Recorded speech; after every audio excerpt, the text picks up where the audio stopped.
The Blackwater gang thought they'd found easy prey, a widow's cattle drive led by a woman with delicate hands and a soft voice. They'd soon learn that Sarah Cooper had once been known as Six-Shot Sarah, the most feared sharpshooter west of the Mississippi.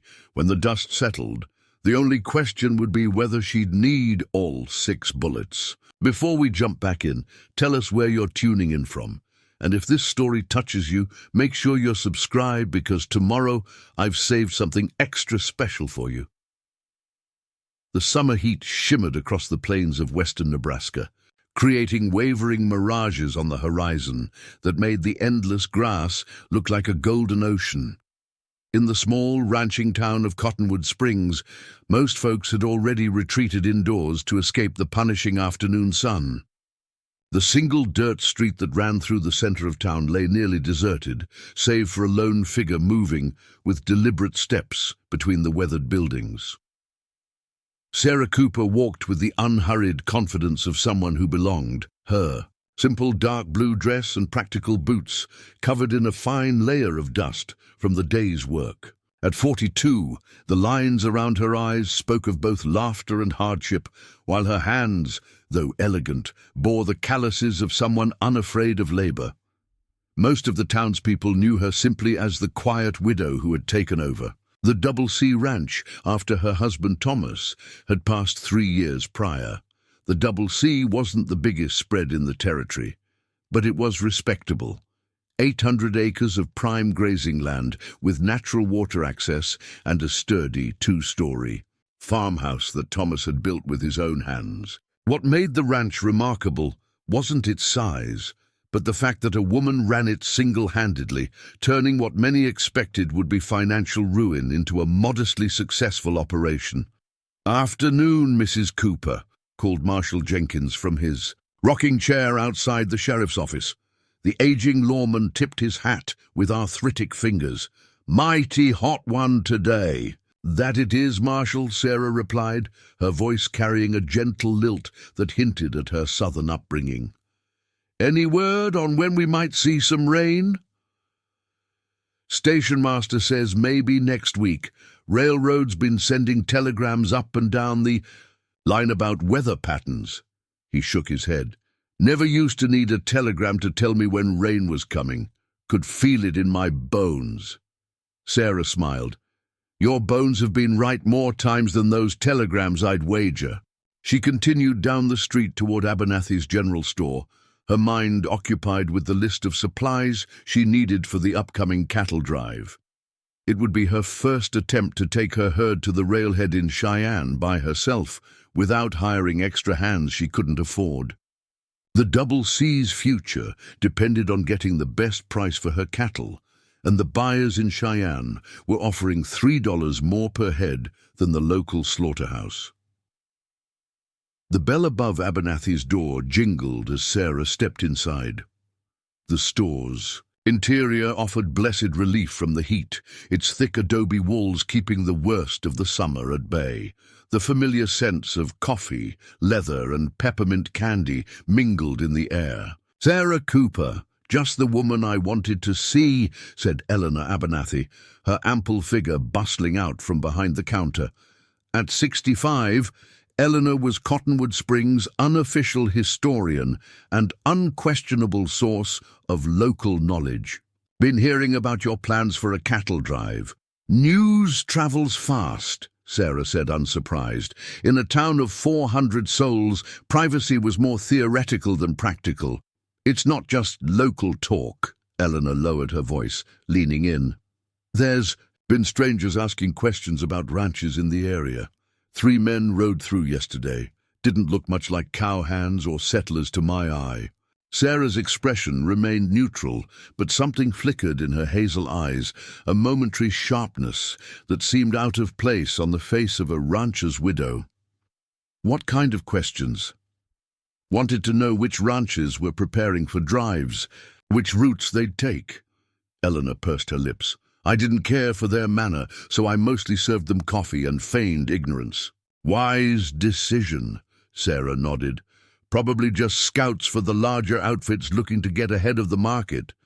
But even as she spoke the reassuring words, Sarah's mind was calculating risks and possibilities. Cattle rustling had been on the rise since the war ended, with too many men returning home to find their prospects diminished and their tolerance for honest work similarly reduced. "I'll need extra ammunition," Sarah added to her supply list, her tone casual. "For snakes and such on the trail?" Eleanor raised an eyebrow, but asked no questions as she gathered Sarah's supplies. That was the way of the frontier. People respected boundaries and understood that survival sometimes required preparation of various kinds. "You still planning to leave on Tuesday?" Eleanor asked as she tallied the purchases. "Dawn on Tuesday," Sarah confirmed, hoping to make 15 miles the first day, then settle into a steady pace. "Should reach Cheyenne in just under 2 weeks if the weather holds and the rivers aren't too high." "Alone?" Eleanor couldn't keep the concern from her voice. "I've hired young Billy Thompson to help with the drive," Sarah smiled. "He's only 17, but he's strong and eager to learn. His family needs the money and I need the extra hands." What Sarah didn't mention was that she'd specifically chosen Billy because he was old enough to be useful, but young enough not to have preconceived notions about a woman's capabilities. The older cowhands in the area had made it clear they wouldn't ride for a female boss, regardless of how desperate they were for work. As Sarah loaded her supplies into her wagon outside, Marshal Jenkins ambled over, his limp more pronounced in the heat. "I've been meaning to talk to you about this drive of yours," he said, his weathered face creased with concern. "Had reports of trouble along the eastern route? The Blackwater gang's been hitting smaller outfits between here and Fort Laramie." Sarah secured a bag of flour before responding. "I appreciate the warning, Marshal, but I can't afford to wait.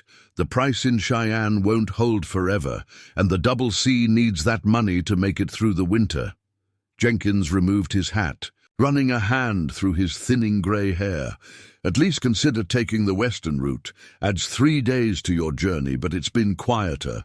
3 extra days of supplies and wages I can't spare," Sarah shook her head. "Besides, the western route has less water access. In this heat, the cattle would suffer." The marshal looked like he wanted to argue further, but instead sighed heavily. "I can't send a deputy with you. Rawlins is down with a broken leg, and I'm needed here." "I'll be fine, Marshal," Sarah said, her voice gentle but firm. "The Blackwater gang targets the big outfits with 1,000 heads or more. My 63 cattle hardly seem worth their trouble. Just be careful, Sarah. Thomas would want me to keep his ranch running," she cut in, her tone sharpening slightly before softening again. "But I promise to keep my eyes open. Billy and I will stick to the trail and avoid trouble." Marshall nodded, seemingly satisfied, though his eyes remained troubled as he watched her climb onto the wagon seat and take up the reins. What he didn't know, what nobody in Cottonwood Springs knew, was that Sarah Cooper had been navigating dangerous territory long before she'd ever set foot in Nebraska. As she guided her wagon out of town toward the Double C, Sarah's thoughts turned to the locked trunk beneath her bed, untouched for nearly 5 years now. Inside lay a past she'd left behind when she married Thomas, a custom-made Colt revolver with pearl grips, a tooled leather gun belt fitted for a woman's waist, and newspaper clippings that told stories of Six-Shot Sarah, the legendary exhibition shooter whose deadly accuracy had made her the star attraction in Caldwell's traveling show during the war years. The name Sarah Mitchell had been famous throughout the Midwest and parts of the South, her ability to hit tiny targets while riding. At full gallop, drawing crowds in towns starved for entertainment during the dark days of the conflict. She could split playing cards, edge on at 30 paces, shoot coins from between volunteers' fingers, and put 6 bullets through the same hole in a piece of paper. Her fame had brought her wealth, admirers, and eventually enemies.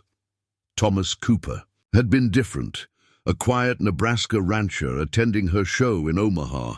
He'd looked past the spectacle and seen the woman behind the performance. Their courtship had been brief but sincere, and when they married, Sarah had gratefully set aside her guns and her notoriety to become Mrs. Cooper of the Double C Ranch. For 5 years, she'd been content to live in peaceful anonymity, learning the ranching business from her patient husband. When typhoid took Thomas 3 years ago, she'd faced the choice of returning to her old life or honoring his legacy by keeping the ranch going. She'd chosen the latter, throwing herself into the work with the same single-minded focus that had once made her the most celebrated markswoman in 3 states. The Double C came into view as she created a small rise, a tidy collection of buildings nestled against a backdrop of cottonwood trees that gave the nearby town its name. The white farmhouse with its wraparound porch stood as a testament to Thomas's craftsmanship, while the barn, corral, and bunkhouse spoke to his ambitions for the ranch's future. It wasn't grand by the standards of the larger cattle operations, but to Sarah it represented something she'd never had before Thomas, a home. As she pulled the wagon up to the house, Billy Thompson emerged from the barn, his lanky frame and shock of red hair making him instantly recognizable even at a distance. The boy had been working at the Double C for the past month, learning the basics of cattle handling in preparation for the drive. "Got the herd all counted, Mrs. Cooper?" he called, jogging over to help with the supplies. 63 head just. "Like you said, all looking strong for the drive." "Thank you, Billy," Sarah smiled, handing him a crate of canned goods. "Any trouble while I was gone?" Preparing and narrating this story took us a lot of time, so if you are enjoying it, subscribe to our channel. It means a lot to us. Now back to the story. "No, ma'am." Though Ryder came back limping a bit. I checked his foreleg and didn't see anything serious, but you might want to take a look yourself. Billy referred to Sarah's favorite riding horse, a steady bay gelding that she'd trained herself. Sarah nodded, making a mental note to examine Ryder before sunset. She couldn't afford to have her primary mount injured before the drive. The cattle could be guided at a walking pace, but she'd need a reliable horse if quick movement became necessary. "There's stew left from midday if you're hungry, Mom," Billy added. "Made it just like you showed me." "You're a good hand, Billy Thompson," Sarah said, causing the boy to blush to the roots of his ginger hair. "Let's get these supplies stored, and then we'll go over the map together. I want to make sure you know every stop along the route." As they worked through the evening, Sarah felt a growing unease about the strangers Eleanor had mentioned. The Blackwater gang had a reputation for being well informed about their targets, often knowing precisely when and where to strike for maximum profit and minimum resistance. If they were sending scouts to Cottonwood Springs, it meant they were expanding their territory. After Billy retired to the bunkhouse, Sarah stood on her porch, watching the sunset paint the prairie in hues of orange and purple. The vastness of the landscape usually brought her peace, but tonight it only emphasized how exposed they would be on the trail. 63 cattle wouldn't normally attract organized rustlers, but times were hard, and even a small herd represented significant cash value. When darkness fell completely, Sarah lit a lamp and returned inside, locking the door behind her. A habit from her previous life that Thomas had always found amusing in their remote location. Moving quietly through the familiar rooms, she made her way to the bedroom and knelt beside the large trunk that sat at the foot of her bed. The key hung on a chain around her neck, alongside Thomas's wedding ring. The lock clicked open with a sound that seemed overloud in the quiet house. Sarah lifted the lid carefully, revealing neatly folded dresses and memorabilia from her life with Thomas. These were the visible contents, the ones she could explain if anyone ever asked to look. Inside, with practiced movements, she lifted out the false bottom to reveal what lay beneath. The Colt gleamed in the lamplight, its pearl grips and nickel plating unmarred by time.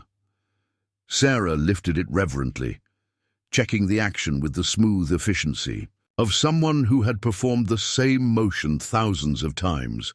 Despite 5 years of disuse, the gun moved flawlessly in her hands as if it had been waiting for her return.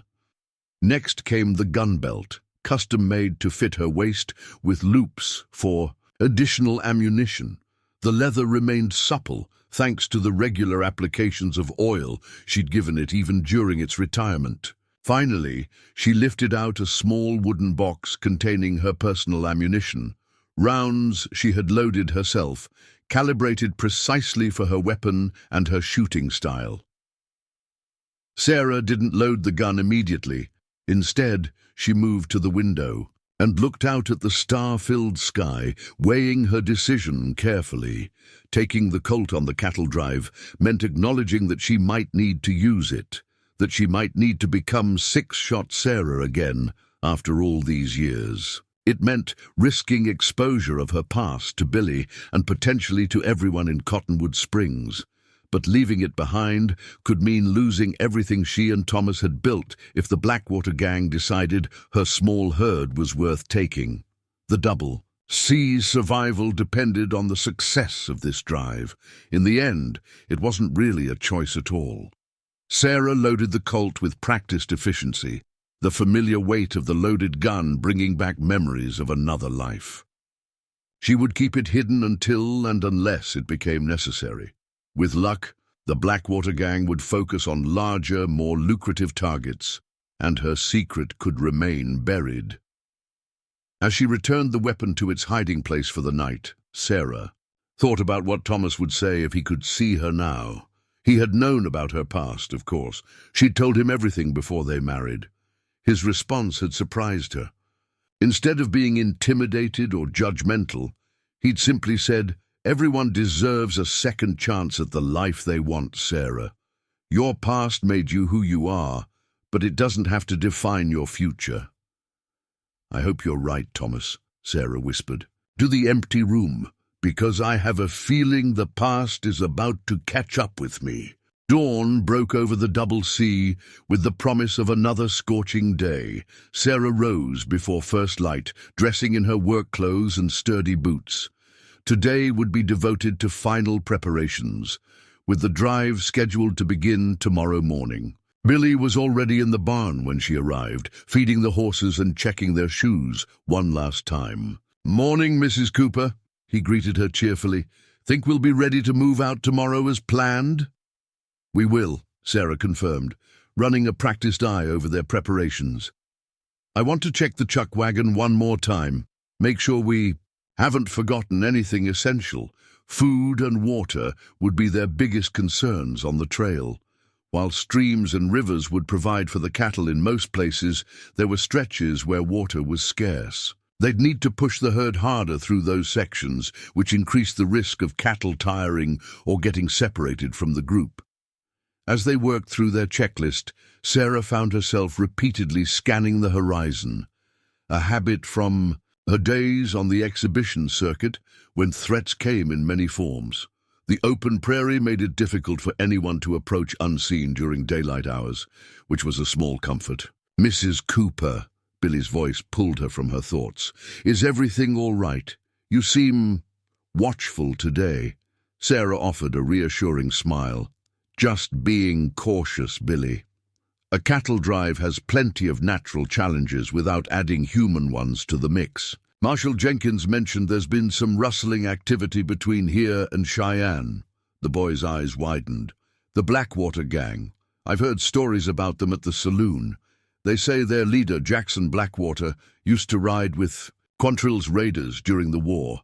It's best not to believe every saloon story you hear," Sarah advised, though she knew the particular rumor about Blackwater was likely true. William Quantrill's guerrilla fighters had been known for their brutality during the conflict, and many had turned to outlawry after the war's end.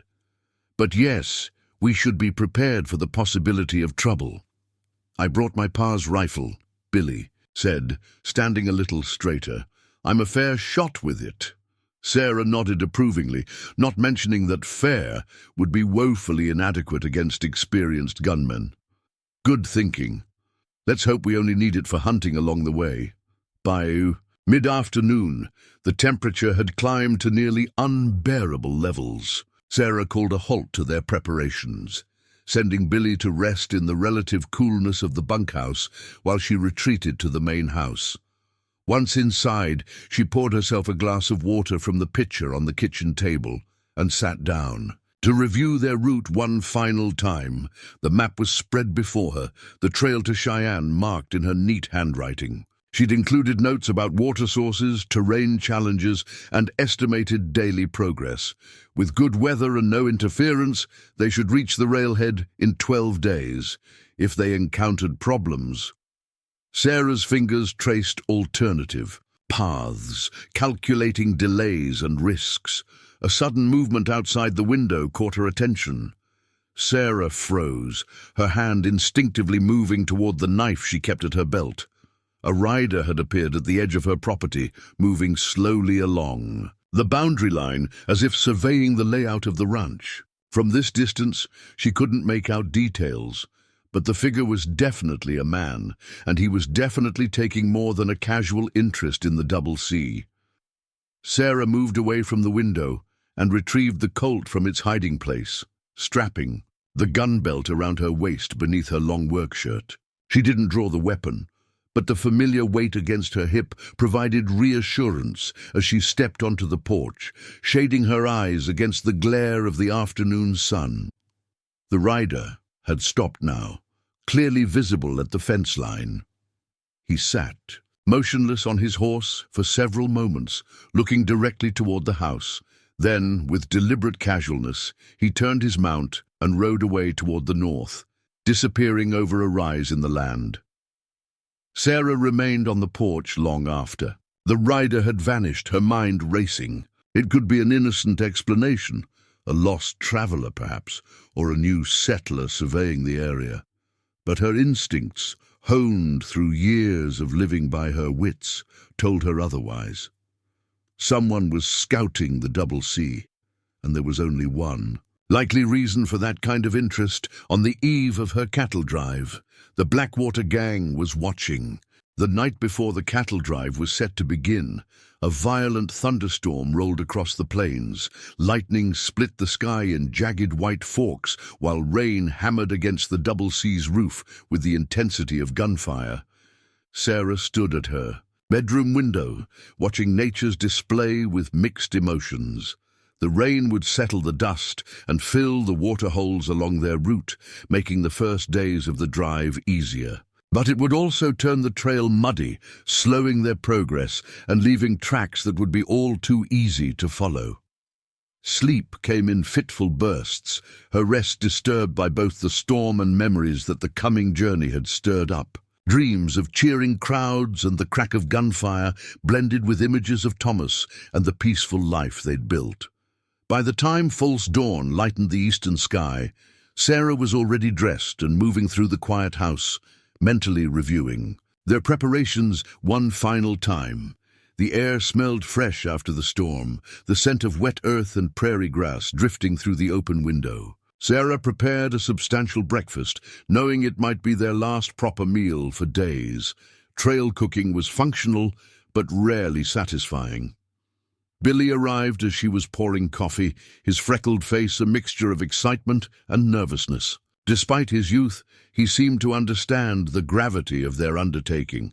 Two people moving 63 head of cattle across nearly 200 miles of open country, with the Double C's future hanging in the balance. "Storm didn't cause any damage that I can see," he reported, accepting the steaming mug she offered. "But Sanderson's Creek is running high, might make the crossing tricky." "We'll evaluate when we get there," Sarah replied. "Could be down enough by tomorrow afternoon." They ate quickly, their conversation focused on practical matters, which cattle might be problematic, the order of rotation for night watches, signals they would use if they needed to communicate across distances.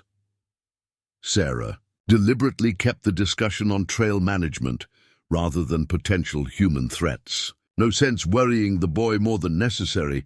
As they finished their meal, Sarah made a decision. Rising from the table, she went to her bedroom and returned with a small wooden case. Billy watched curiously as she placed it on the table and opened it to reveal a Remington Derringer, its twin barrels gleaming in the early morning light. "This was my mother's," Sarah said, the lie coming easily after years of practice. "Small, but it'll stop trouble at close range. I want you to carry it." Billy's eyes widened. "Mrs. Cooper, I couldn't—" "You can and you will," she interrupted, firmly. "Your rifle's good for hunting and distance, but if someone gets close enough to grab you, this might make the difference." She showed him how to load it, how to conceal it in an ankle holster she'd modified. "Keep it hidden unless you need it. Most trouble can be avoided if nobody knows you're armed." The boy nodded solemnly, understanding that this wasn't just about the Derringer. Mrs. Cooper was telling him the drive might be more dangerous than they'd previously discussed. "I won't let you down, Mom," he promised, carefully securing the small gun as she'd shown him. Sarah nodded, satisfied. The Derringer wasn't much, but it gave the boy a fighting chance if the worst happened. She couldn't bear the thought of Billy being harmed because she'd brought him into her troubles. Outside, the world was transitioning from the pearl grey of dawn to the clear blue of a summer morning. The storm had passed through completely, leaving puddles in the yard and dripping eaves on the buildings. Sarah took a moment to appreciate the view of the double C from the porch. The sturdy structures, the grazing cattle, the cottonwoods, swaying gently in the morning breeze.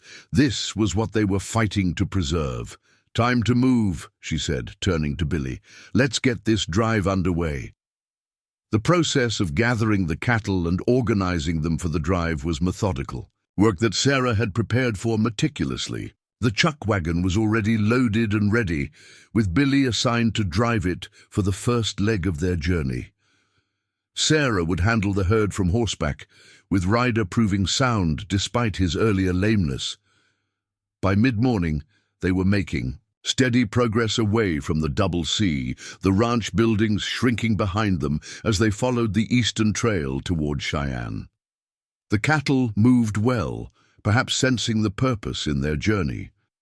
Sarah rode alongside the herd, occasionally, circling to keep stragglers in line, her eyes constantly scanning the horizon and the terrain ahead.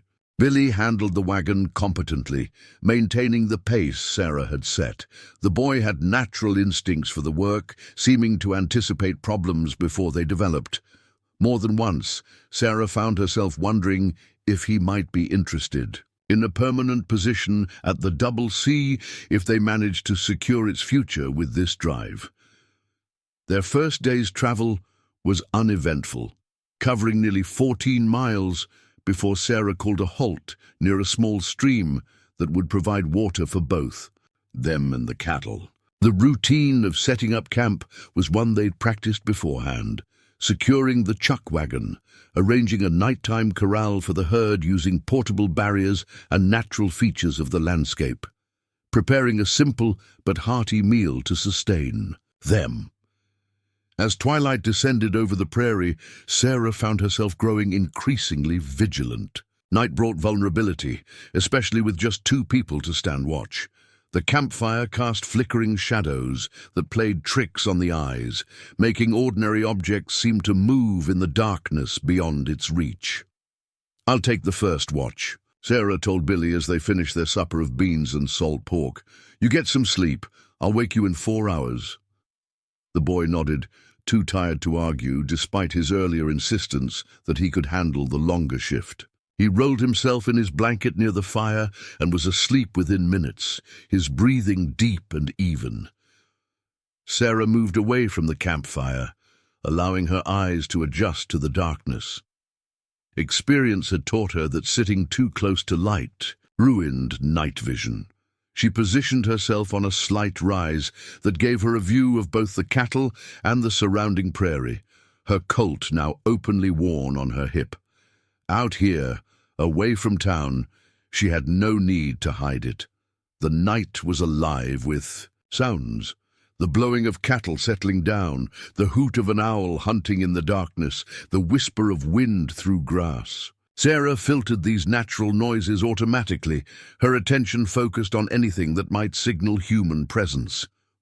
The full moon provided enough illumination to see movement at a considerable distance, another small advantage. 2 hours into her watch, a new sound caught her attention, the soft nicker of a horse that wasn't one of theirs.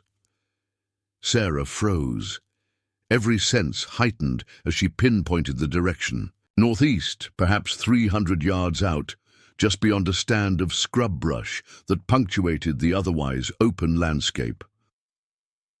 Moving silently, Sarah circled wide around their camp, using the brush for cover as she approached the source of the sound. Her footsteps were deliberate and careful, placed to avoid twigs or anything that might betray her presence. The skills that had once been part of her exhibition performances now served a deadlier purpose as she stalked through the darkness.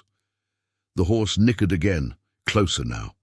Sarah dropped to a crouch, drawing her Colt as she peered through a gap. In the brush, what she saw confirmed her worst fears. 3 men had made camp in a natural depression that hid their small fire from casual observation.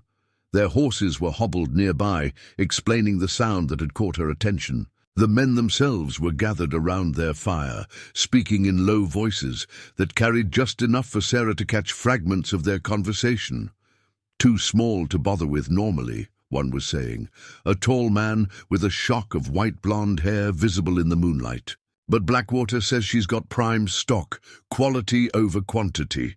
Still seems like a lot of effort for a 60-odd head," grumbled another, shorter and stockier than the first. "Why not hit the Reynolds outfit? They're moving 500 heads." "Next week, because Reynolds has 15 men riding with his herd," replied the third man, his voice carrying the unmistakable accent of the Deep South. "The widow's got 1 boy helping her. Even you should be able to handle those odds, Carter." The stocky man, Carter, spat into the fire. "Don't see why we need to scout them for 3 days. Could take those cattle tomorrow and be done with it." "Orders are orders," the southern man said with finality. "Blackwater wants to know their routine, where they bed down, when they're most vulnerable. We watch, we report back, then we hit them with the full crew." Sarah felt ice form in her stomach. The Blackwater gang wasn't just idly interested in her herd. They had specifically targeted the Double C, with enough planning to send scouts ahead. And the mention of a full crew suggested they'd be facing significant numbers when the attack came. As silently as she'd approached, Sarah retreated, careful to leave no sign of her presence. Her mind worked furiously as she made her way back to camp. The scouts' conversation suggested she had perhaps 2 days before the main force arrived. Not enough time to reach Cheyenne, but maybe enough to change their plans and throw off the pursuit. Billy was still sleeping soundly when she returned, unaware of the danger that had just materialized. Sarah checked the cattle, finding them undisturbed, then resumed her position on the rise. She would need to wake the boy soon for his watch, but first she needed to decide their next move. The original route would take them across open prairie for another day before reaching Sanderson's Creek. Then follow the creek northeast toward the more populated areas approaching Cheyenne. It was the most direct path, but also the most predictable, exactly what the Blackwater gang would be expecting. An alternative presented itself in her mind. They could turn north at first light, following a lesser-known trail that would add distance but lead them through broken country where a small herd might be easier to defend or conceal. The terrain was rougher, with steep-sided gullies and stands of trees that could provide cover. It was riskier for the cattle and would delay their arrival in Cheyenne, but it might give them a fighting chance against superior numbers. By the time she woke Billy for his watch, Sarah had formulated a plan. She wouldn't tell him everything immediately, no sense frightening the boy with the full situation until morning, but she did issue a warning. "Stay extra alert," she told him as he rubbed sleep from his eyes. "I heard some noises that might have been riders passing to the northeast. Probably nothing, but keep your eyes open." Billy nodded, instantly more awake. Yes, ma'am. You want me to wake you if I see anything? Immediately, Sarah confirmed, no matter how small it seems. She settled into her bedroll, but remained fully clothed, the Colt within easy reach. Sleep came in snatches, her trained body taking what rest it could, while her mind remained partially alert. It was a skill she'd developed years ago during the war, when a full night's sleep was an unaffordable luxury. Dawn arrived without incident, though Sarah suspected the scouts had maintained their own watch through the night. As she and Billy broke camp and prepared to move the herd, she shared her decision. "We're changing course," she announced, pointing north across the prairie. "There's a trail through the high country that might save us some time." Billy looked confused. "But you said the northern route was longer, with less water." "I've reconsidered," Sarah replied, not quite meeting his eyes. "The recent rain will have filled the seasonal streams up there. The grazing better too." The boy was observant enough to know she wasn't telling him everything, but he trusted her judgment. "Yes, ma'am, whatever you think is best." "One more thing," Sarah added as they prepared to get underway. "From now on, we treat every rise of land, every stand of trees, as if someone might be watching from it. No unnecessary talking, no carelessness with the herd." "Understood." Billy's freckles stood out against his suddenly pale face, but he nodded firmly. "Understood." Their new direction took them away from the main trail and into increasingly varied terrain. By midday, the flat prairie had given way to rolling hills dotted with stands of pine and aspen. The going was slower, as Sarah had anticipated, but the additional cover made her feel marginally more secure. She kept them moving steadily through the afternoon, only stopping when necessary to rest the cattle. Billy managed the chuck wagon admirably, despite the rougher ground, his young face set in lines of determination.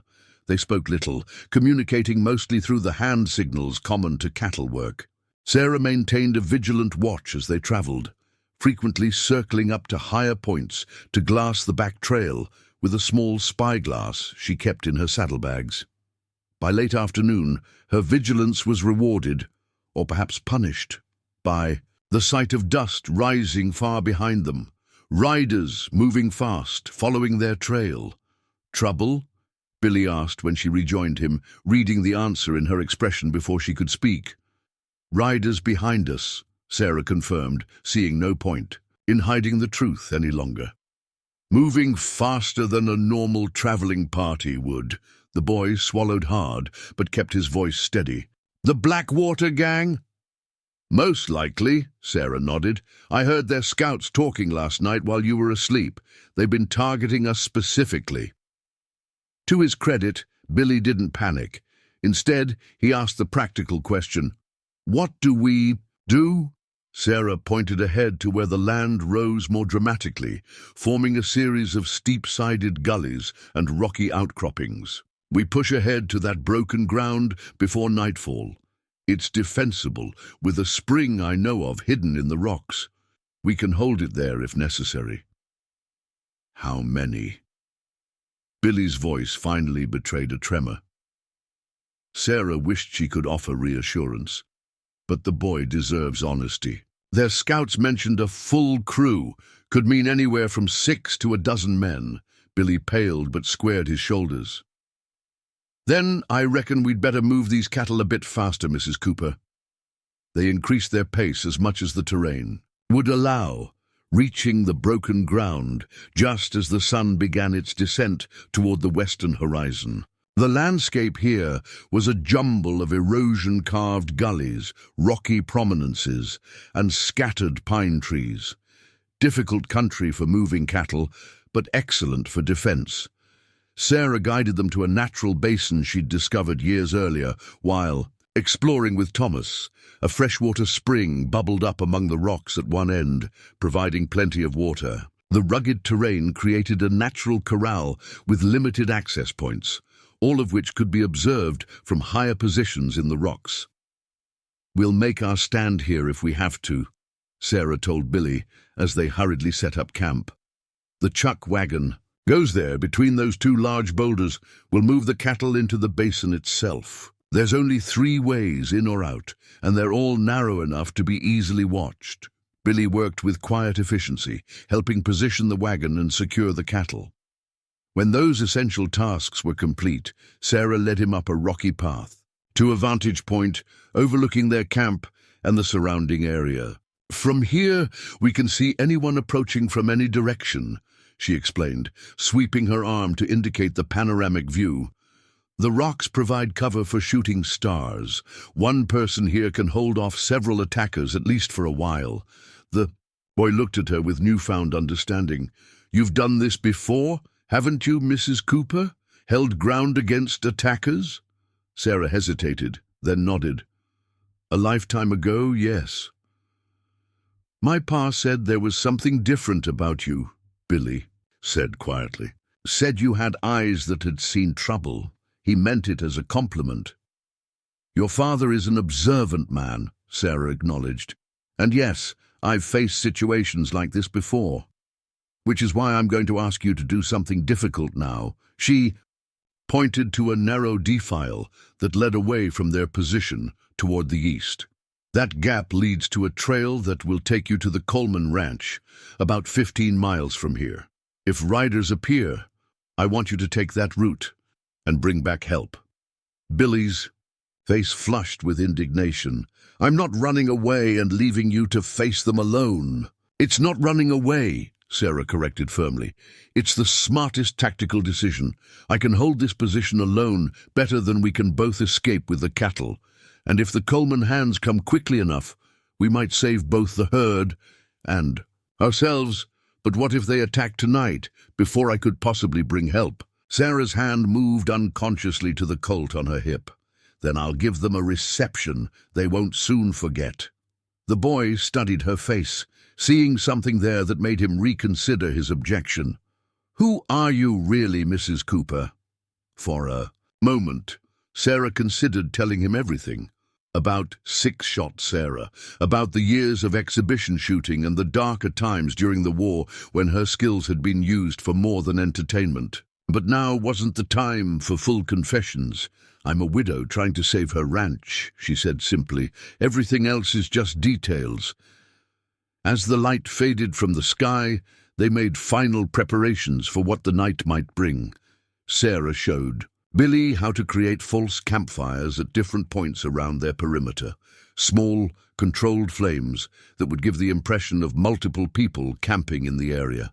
"An old trick," she explained as they worked, "makes it harder for them to know exactly where we are or how many of us there might be."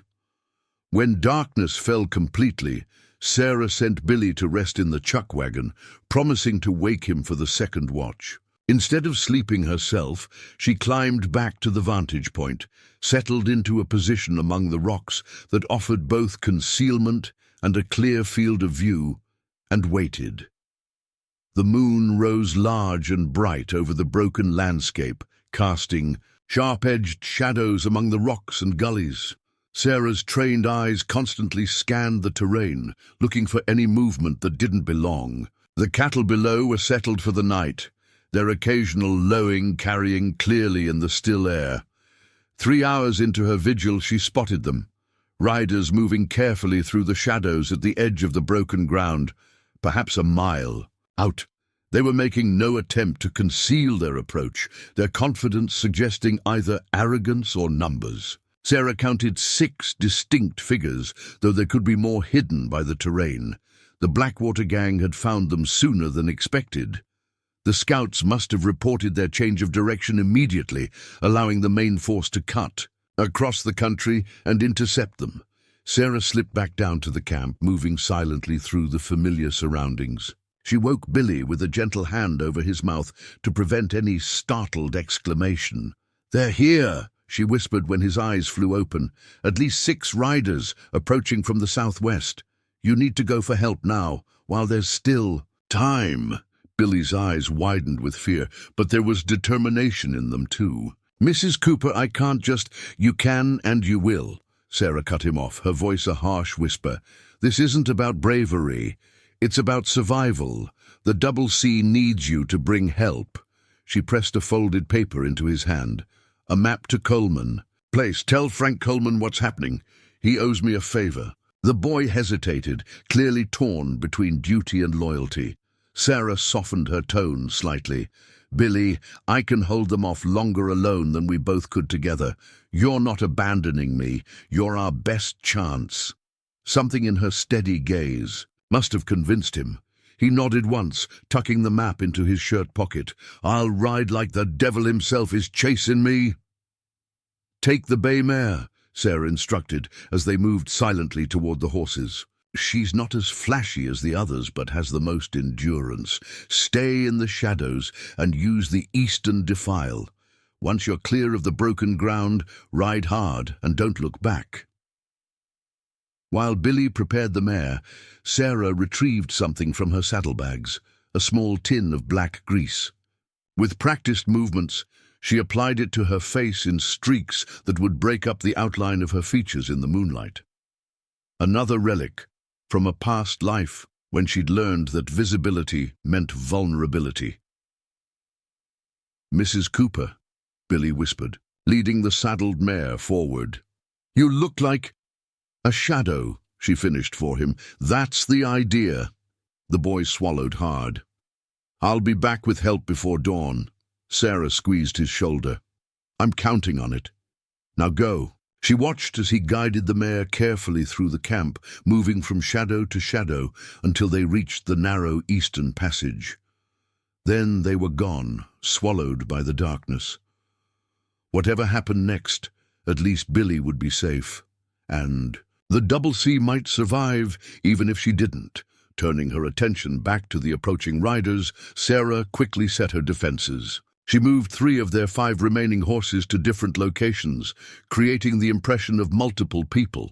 Next, she arranged blankets on the ground near one of the decoy fires to suggest a sleeping figure. Every moment counted now.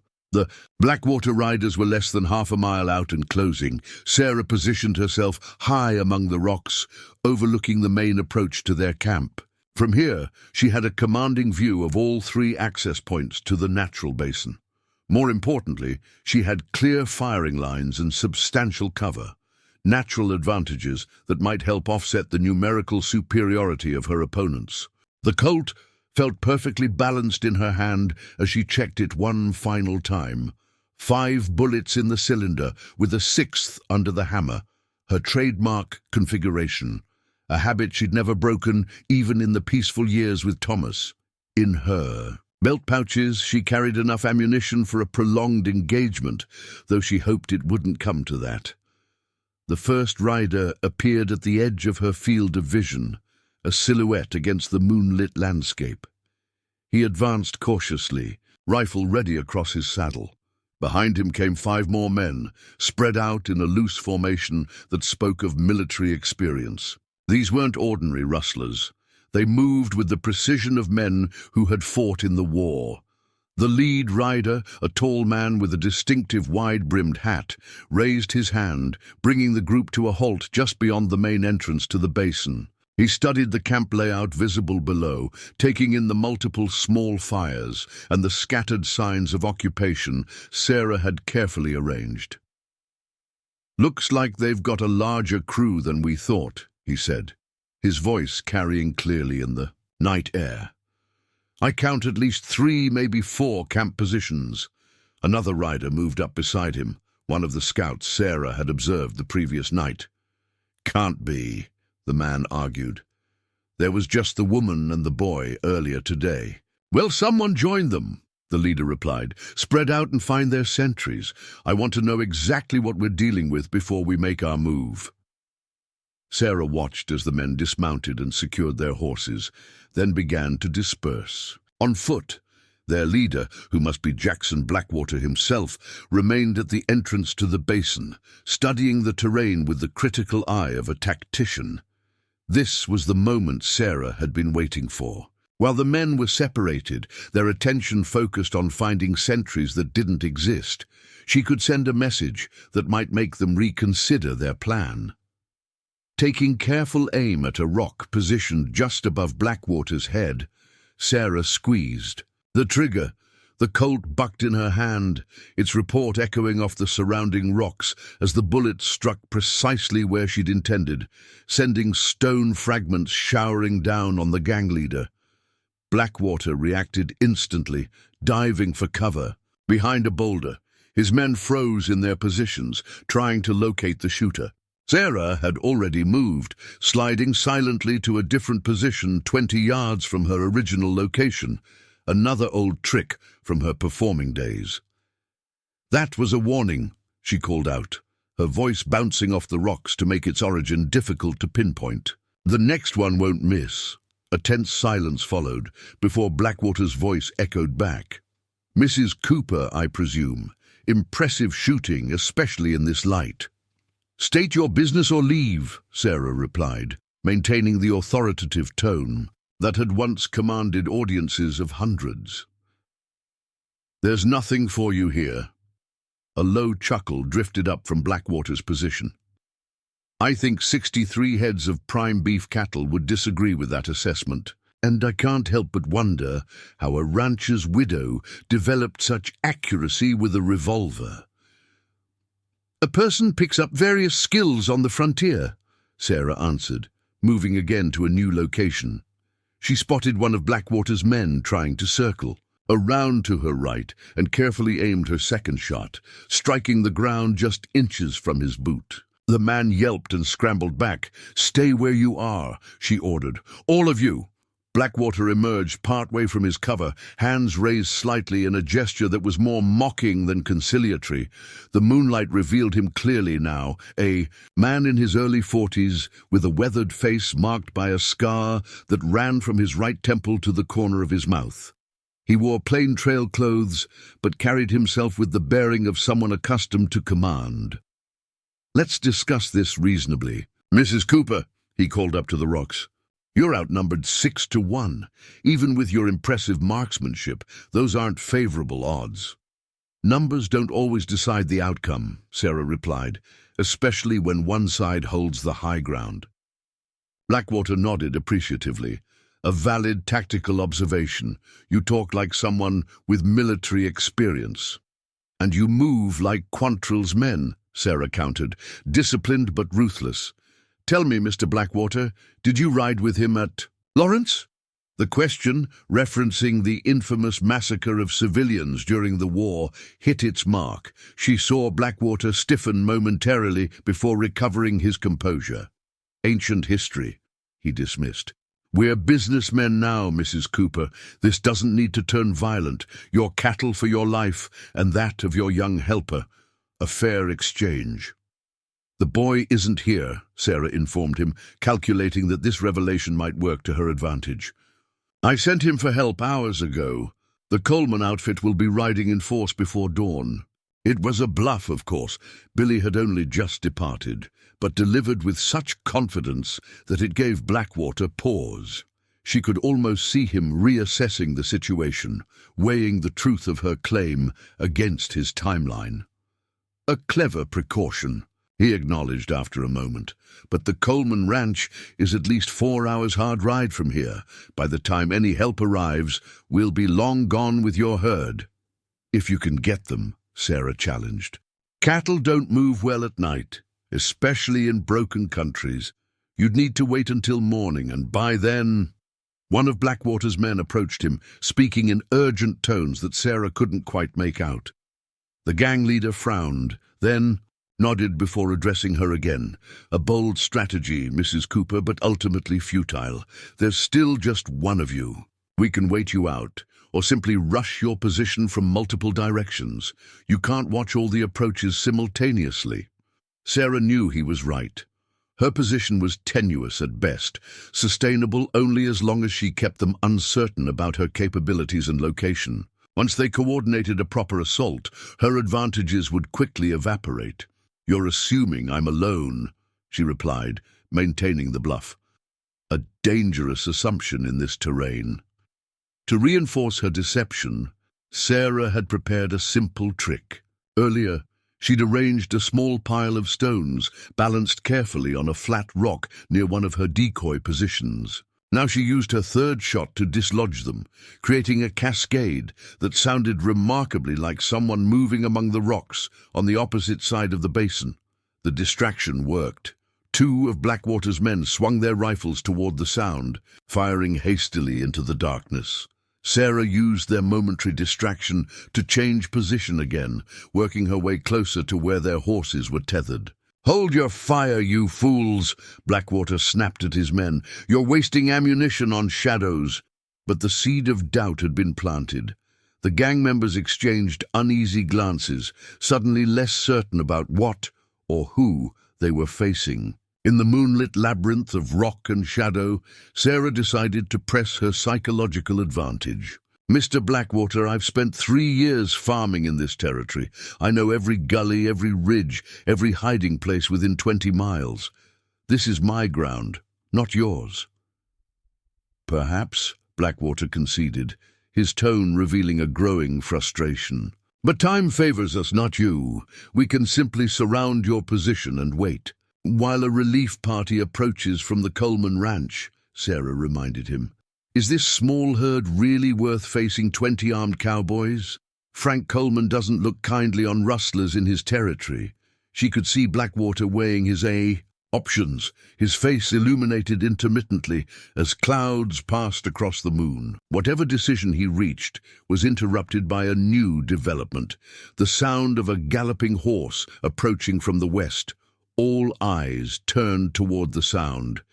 A rider appeared at the ridge, silhouetted against the night sky. For one heart-stopping moment, Sarah feared Billy had returned, but this figure was larger, the horse different. The newcomer rode directly into the Blackwater camp with the confidence of someone expected. As he dismounted, Sarah recognized the distinctive southern accent of the scout she'd overheard the previous night. "Report," Blackwater ordered tersely. "Dust spotted to the northeast," the man replied, loud enough for Sarah to hear clearly. "Riders, moving fast, could be the Coleman outfit." Sarah struggled to hide her surprise. It was impossible for Billy to have reached the Coleman Ranch so quickly, let alone for a rescue party to be already on its way. Someone else must be approaching, travelers perhaps, or another ranch crew moving cattle. Regardless of who was actually coming, the news had an immediate effect on Blackwater and his men. Their confident demeanor shifted to something more cautious, more calculating. "How many?"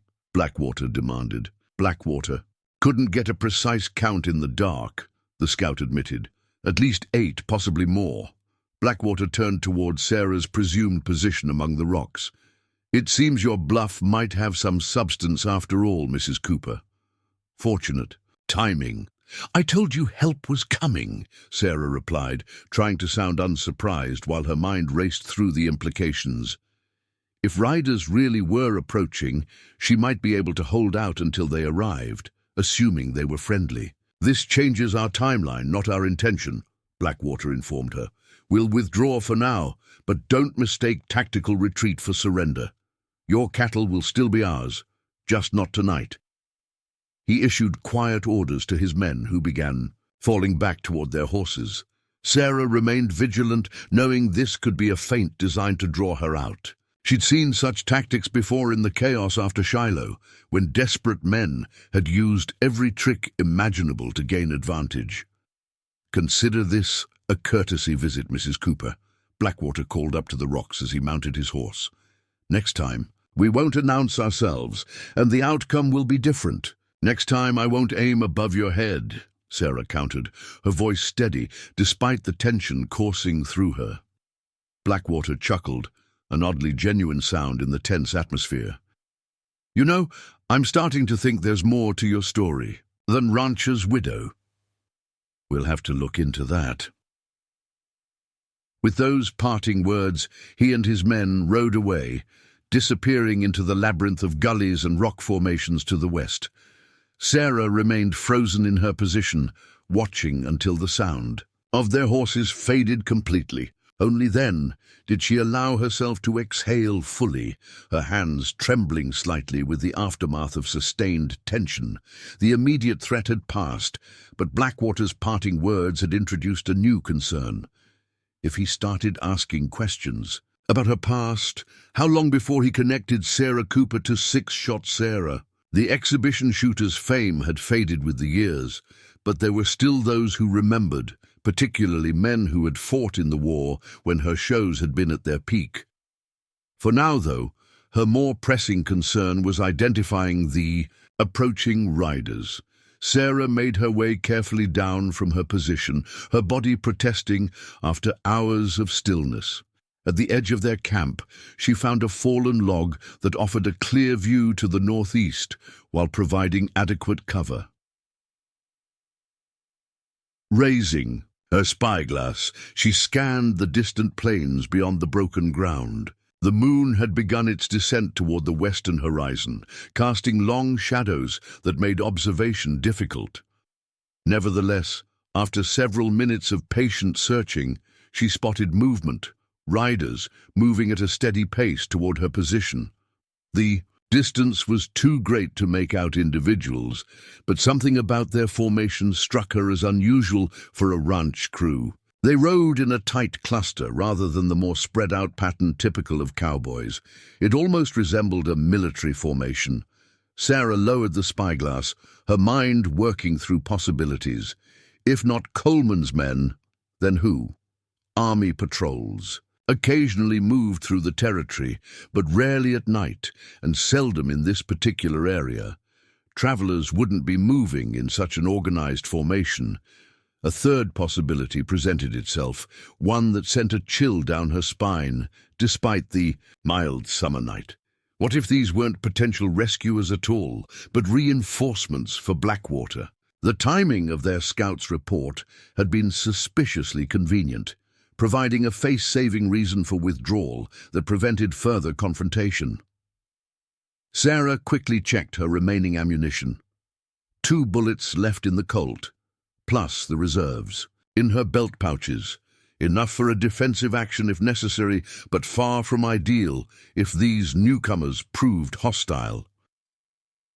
Returning to camp, she began making preparations for either possibility. She gathered essential supplies near the most defensible position in the basin, created a clear escape route toward the eastern defile that Billy had used, and positioned herself where she could observe the approach of the riders without being immediately visible to them. An hour passed with agonizing slowness. The riders she had spotted seemed to be taking their time, their progress through the broken terrain deliberate rather than rushed. This further suggested they weren't a rescue party responding to an emergency, increasing Sarah's apprehension. Finally, the sound of approaching horses reached her ears. They were coming from the north now, having apparently circled around to approach through one of the wider gullies that offered easier passage. Sarah tensed, her hand moving to the Colt on her hip as the first rider came into view. The man was tall and broad-shouldered, his face obscured by the shadow of his hat brim. Behind him rode 5 others, their features similarly indistinct in the pre-dawn light. They moved with the synchronized precision she'd noted earlier, their formation tightening as they entered the basin proper. Sarah remained concealed, watching as they approached her camp. The lead rider raised his hand, bringing the group to a halt near the smoldering remains of her main fire. He dismounted smoothly, then stood surveying the camp with the practiced eye of someone accustomed to reading signs. "Spread out," he ordered, his voice carrying a note of authority that confirmed Sarah's suspicion about military experience. "Secure the perimeter. Patterson, check the wagon. Andrews, the livestock." Sarah's grip tightened on her revolver as the men dismounted and began following the leader's instructions. Their movements were too coordinated, too professional to be ordinary cowboys. These men had fought together, perhaps killed together. The leader moved toward the chuck wagon, studying the ground as he approached. He knelt briefly, examining something in the dirt, then straightened and looked directly toward Sarah's hiding place. "You might as well come out, ma'am," he called, his voice surprisingly gentle despite its carrying power. "Your position was compromised the moment you shifted that rock."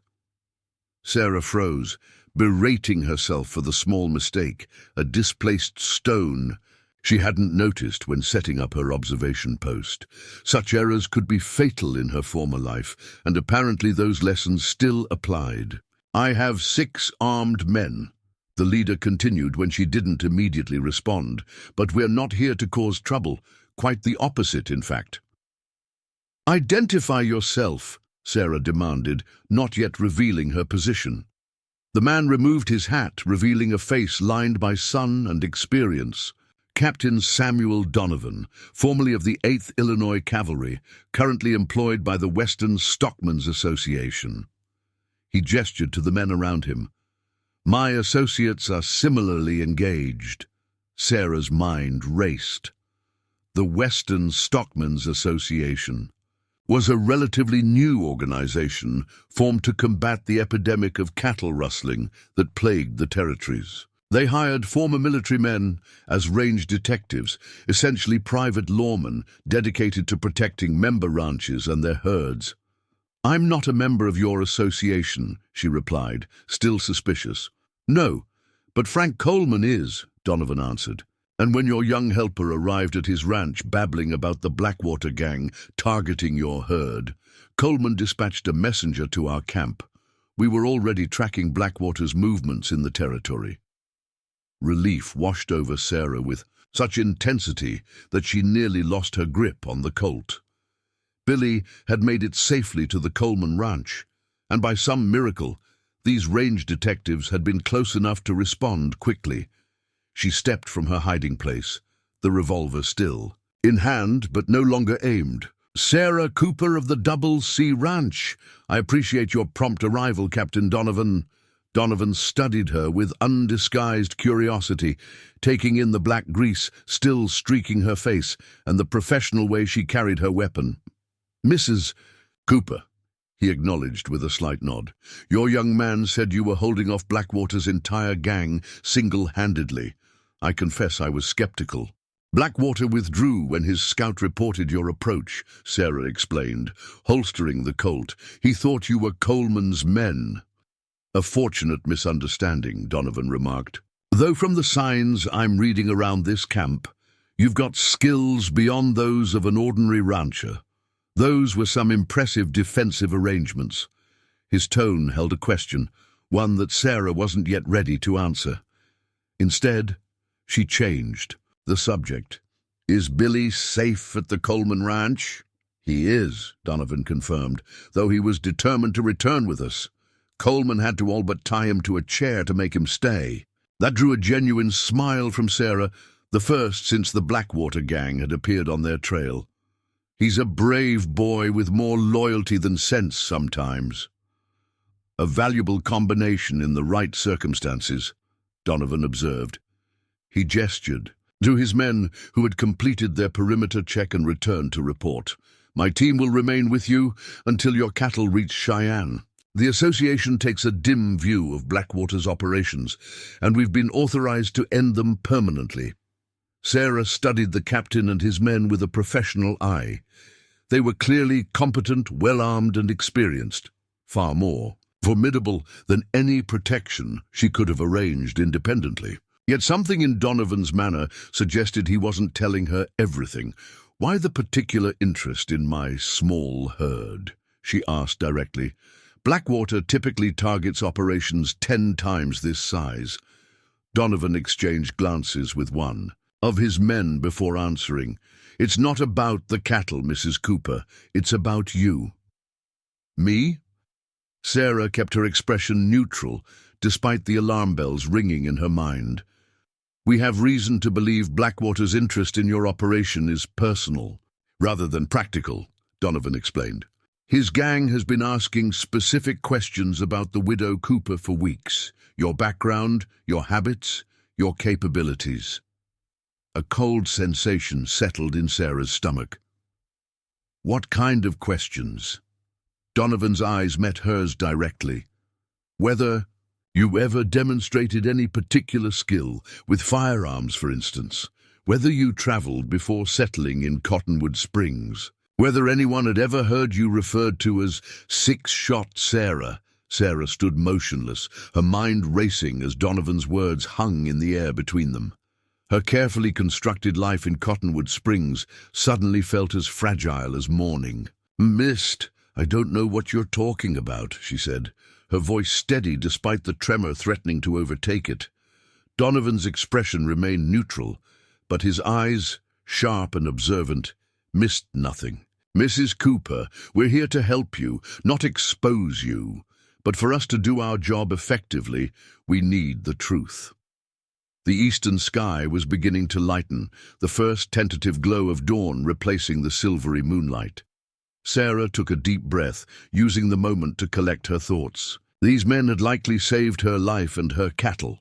She owed them some measure of honesty, but old habits of secrecy die hard. "Let's get the herd moving first," she decided, deflecting the immediate confrontation. If Blackwater withdrew temporarily, we should use that advantage to make progress toward Cheyenne. Donovan studied her a moment longer, then nodded. "Fair enough. Patterson, Andrews, help Mrs. Cooper secure the cattle. The rest of you break down camp. We move in 15 minutes. The range detectives worked with military efficiency, dismantling her makeshift defenses and loading the chuck wagon, while Sarah and two of the men gathered the scattered cattle. By the time the sun created the eastern horizon, they were underway. The small herd, moving at a steady pace through the broken terrain toward a more open country. Sarah rode at the point position, leading them through the complex landscape she knew so well. Donovan kept pace beside her, allowing a respectful silence to stretch between them for nearly an hour before speaking again. "You know," he began conversationally, "I saw six-shot Sarah perform once. Chicago, summer of '63. She shot a playing Icard edge on at 30 paces, then put 5 more bullets through the hole she'd made. Most remarkable display of marksmanship I'd ever witnessed." Sarah kept her eyes on the trail ahead, her expression carefully neutral. "Sounds impressive." "It was," Donovan agreed, "almost as impressive as the way you handled Blackwater's gang last night. Same precision, same confidence." Instead of responding directly, Sarah changed the subject. "How did Blackwater connect me to this performer you mentioned?" Donovan accepted the implicit admission with nothing more than a slight nod. "Our sources suggest it was pure chance. One of his men, a fellow named Carter, apparently saw six-shot Sarah perform in St. Louis during the war. When he observed, 'You handling a rifle on your ranch some months ago, something about your stance or technique triggered a memory,' and Blackwater believed him based on such flimsy evidence. Blackwater was a scout for Confederate irregular forces during the war," Donovan explained. "He would have known the name, if not the face. Six-shot." Sarah wasn't just an entertainer. She was providing financial support to Union hospitals through her performances. Some on the southern side considered her a legitimate military target. Sarah absorbed this information in silence. She'd known her performances raised substantial funds for the Union cause, but she'd never considered herself a military figure, just a woman using her unique talent to help in the only way she knew how. "The war's been over for a decade," she said. "Finally." "Why would Blackwater care about ancient history?" Donovan's expression darkened. "Because for men like Blackwater, the war never ended. He rode with Quantrill, saw the worst of the border atrocities. After Appomattox, he simply transferred his grudges to new targets. If he believes you were significant to the Union effort, that's reason enough." They rode in silence for several minutes, the only sounds being the lowing of cattle and the steady rhythm of hoofbeats. Sarah weighed her options carefully. This man knew, or strongly suspected, her true identity. Continuing to deny it would serve no purpose except to damage their working relationship. "I left that life behind when I married Thomas," she said at last. "No one in Cottonwood Springs knows about six-shot Sarah. I'd prefer to keep it that way." "Your secret is safe with us, Mrs. Cooper," Donovan assured her. "The Stockmen's Association values discretion. But may I ask why someone with your remarkable talents chose to disappear into anonymity? Sarah's gaze drifted to the distant horizon, her thoughts traveling back to a time that sometimes felt like another life entirely. Have you ever been famous, Captain Donovan? Can't say that I have. It changes you, she said softly. Or rather, it changes everything around you. People stop seeing you as a person. You become a spectacle, a curiosity. Men either wanted to challenge me or possess me. Women either admire me from a safe distance or condemn me for impropriety. No one simply knew me. She adjusted her hat against the rising sun before continuing. Thomas was different. He saw past six-shot Sarah to the woman beneath the performance. Offered me something I'd never had, a normal life, a home, a sense of belonging. How could I refuse that? Donovan nodded thoughtfully, and after he passed, I'd found peace in Cottonwood Springs, Sarah explained. The ranch was Thomas's dream, but it had become mine too. I couldn't bear to leave it, or to bring my old notoriety to a town that had only ever known me as Mrs. Cooper. The trail widened as they emerged from the broken country onto the open prairie. Sarah signaled for a short rest to water the cattle at a small stream that cut across their path. As they dismounted, she noticed Donovan studying her with renewed interest. "What?" she asked, suddenly self-conscious. "Just trying to reconcile the famous performer with the capable rancher," he admitted. "It's quite a transformation." Sarah dipped her bandana in the cool stream water and used it to wipe away the remaining black grease from her face. "Not really. The skills that made me an exhibition shooter, patience, precision, discipline, serve a rancher equally well. Thomas used to say I was the most methodical person he'd ever met." "How did you discover your talent with firearms in the first place, if you don't mind my asking?" Sarah hesitated, then decided there was no harm in sharing this part of her story. "My father was a gunsmith in Pennsylvania. He taught me to shoot almost as soon as I could walk, not for sport or performance, but to understand the mechanics of the weapons he crafted. Said I couldn't properly test a gun unless I knew how to use it perfectly." She smiled at the memory. "By the time I was 12, I could diagnose flaws in a rifle's action just by listening to its fire. By 15, I could outshoot every man in our county. When the war came and father's business struggled, turning my skill into performance seemed the logical way to support the family." "And Caldwell's traveling show?" "James Caldwell saw me win a local shooting competition and offered me a position with his show. My parents were scandalized, of course, but the money was too good to refuse. Within 6 months, I was the main attraction. Within a year, I was managing half the business operations as well." Donovan whistled appreciatively. "Quite a journey. From gunsmith's daughter to star attraction. The exhibition circuit wasn't easy for a woman alone," Sarah acknowledged. "But I learned to protect myself, both physically and financially. By war's end, I'd saved enough to retire comfortably, or to start a new life entirely, which is what Thomas offered." Their conversation was interrupted as one of Donovan's men approached with urgent news. "Rider coming in from the east, Captain. Moving fast." All eyes turned to the distant figure galloping toward their position. Sarah reached instinctively for her Colt before recognizing the distinctive profile of the bay mare and its rider. "It's Billy," she announced, relief evident in her voice. The boy reined in his lathered mount near their position, his freckled face flushed with exertion and excitement. His eyes widened at the sight of Sarah standing calmly among the range. "Detectives! Mrs. Cooper, you're all right," he exclaimed, nearly falling from the saddle in his haste to dismount. "I thought for sure. I was afraid." "I'm fine, Billy," Sarah assured him, steadying both boy and horse. "Thanks to your timely delivery of my message to the Coleman Ranch." Billy straightened, attempting to regain his composure in front of the intimidating range detectives. "Mr. Coleman tried to make me stay behind, but I told him my place was within the drive. He sent 3 of his hands with me as additional protection." He gestured toward the east, where, sure enough, 3 distant riders were visible approaching. "At a more measured pace. You did well," Sarah told him, with genuine pride in her voice. "Better than I could have hoped." The boy glowed under her praise before turning curious eyes toward Donovan and his men. "Are you the law, sir?" "Of a sort," Donovan replied with a slight smile. "We work for the Western Stockmen's Association, protecting herds and the people. Driving them!"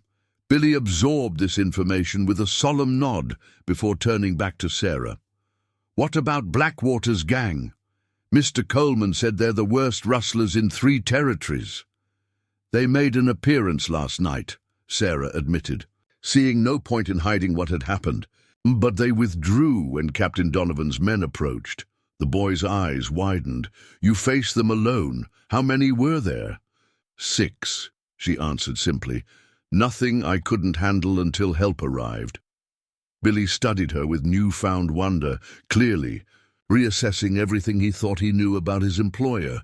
"Mrs. Cooper, begging your pardon, but who exactly are you?" The question hung in the air as the Coleman hands arrived, introducing a flurry of activity as Donovan integrated them into their traveling party. Sarah used the distraction to avoid answering immediately, instructing Billy to care for his exhausted mare while they prepared to resume the drive. As they got underway again, Sarah found herself riding beside Donovan once more, the question of her identity still lingering between them. She glanced back at Billy, who was now enthusiastically describing the night's events to one of the Colemen, his hands gesturing wildly to illustrate the story. "The boy deserves some explanation," Donovan observed quietly. "He risked his life based on trust in you." Sarah nodded, acknowledging the truth in his words. "I'll tell him what he needs to know, but not everything. He's too young to understand. Some parts of that story, such as..." Sarah's expression hardened slightly. "Such as what happened at Copper Creek in '64. Donovan's reaction was subtle but unmistakable, a tightening around the eyes, a slight intake of breath. "You were there. Let's just say there's a reason Blackwater might hold a personal grudge beyond my fundraising activities for the Union." Before Donovan could inquire further, one of his scouts returned from a reconnaissance ride with news that momentarily pushed all other concerns aside. "Tracks heading north across our path, Captain," the man reported. "At least 8 riders moving fast. Trails only a few hours old." "Blackwater regrouping," Donovan surmised, his expression grim. "Likely aiming to cut us off before we reach more populated territory." Sarah studied the terrain ahead, mentally calculating distances and alternatives. "There's a ranch outpost about 10 miles northeast, Hargrove's place. They run a small operation but have a defensible position and several hands. If we divert, now we could reach it by nightfall." Donovan considered this option, clearly weighing the merits of continuing toward Cheyenne versus seeking temporary sanctuary. "What kind of man is Hargrove? Would he stand with us if Blackwater came calling?" "Edmund Hargrove is a former cavalryman," Sarah replied. "Lost his left arm at Antietam, but didn't lose his courage. He's got no love for rustlers or ex-Confederates. More importantly, he's got a natural spring on his property and stone buildings that would make any attack costly."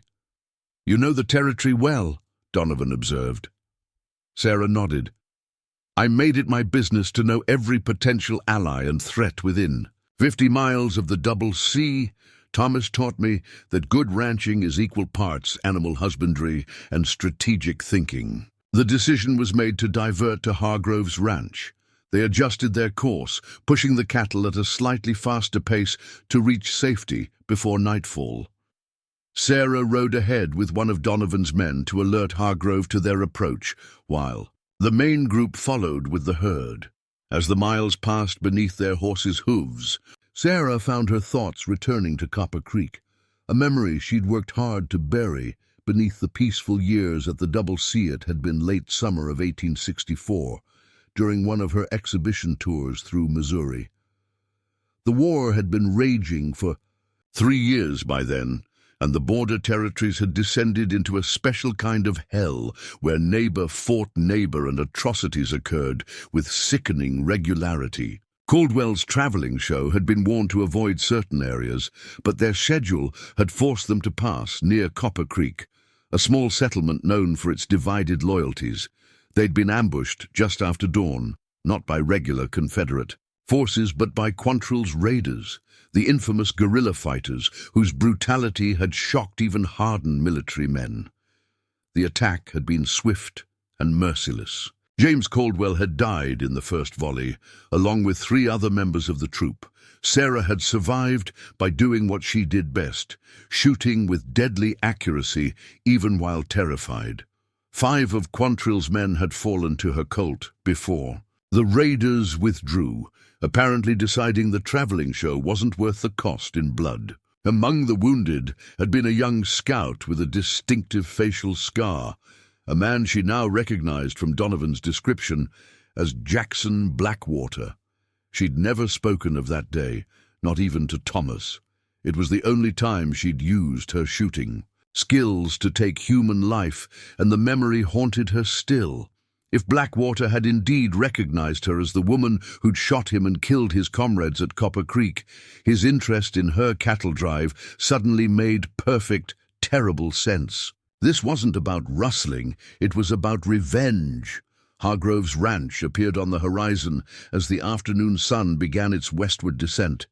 The main house was a solid stone structure surrounded by several outbuildings and corrals, all positioned with an eye toward defense. A windmill turned lazily above a large water tank, and several cowboys were visible working in the nearby fields. As they approached, a tall, one-armed man emerged from the main house, shading his eyes against the sun.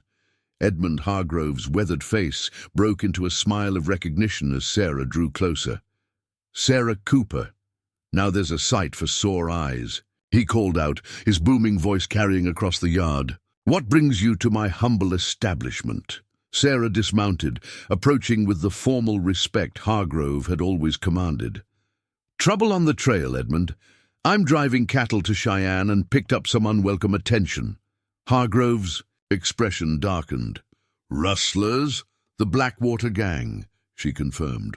"They've taken a particular interest in my herd." Hargrove spat into the dust. "Jackson Blackwater's a rabid dog that should have been put down years ago. How many in his crew?" "At least 6 that we've seen, possibly more in reserve." The rancher nodded grimly, then noticed Donovan's man waiting a respectful distance away. "And your companion?" "Frank Wilson, sir," the detective introduced himself. "Western Stockmen's Association. Captain Donovan and the rest of our party are escorting Mrs. Cooper's herd. They should arrive within the hour." Hargrove's eyebrows rose slightly. The association sent Donovan himself? Must be more to this situation than a simple cattle rustling. Sarah met his shrewd gaze steadily. "There is, Edmund, and I'll explain everything once the others arrive. For now, we need sanctuary. For the night, a defensible position where we can rest the cattle and plan our next move." "Whatever you need is yours," Hargrove declared without hesitation. "I've got 4 hands here now, all armed and capable. 6 more due back from the north pasture by sundown." He gestured toward the stone buildings. "The main house and barn are as solid as mountains. Blackwater would be a fool to attack here." "Thank you, Edmund," Sarah said with genuine gratitude. "I wouldn't have come if there'd been any other option." Hargrove's expression softened.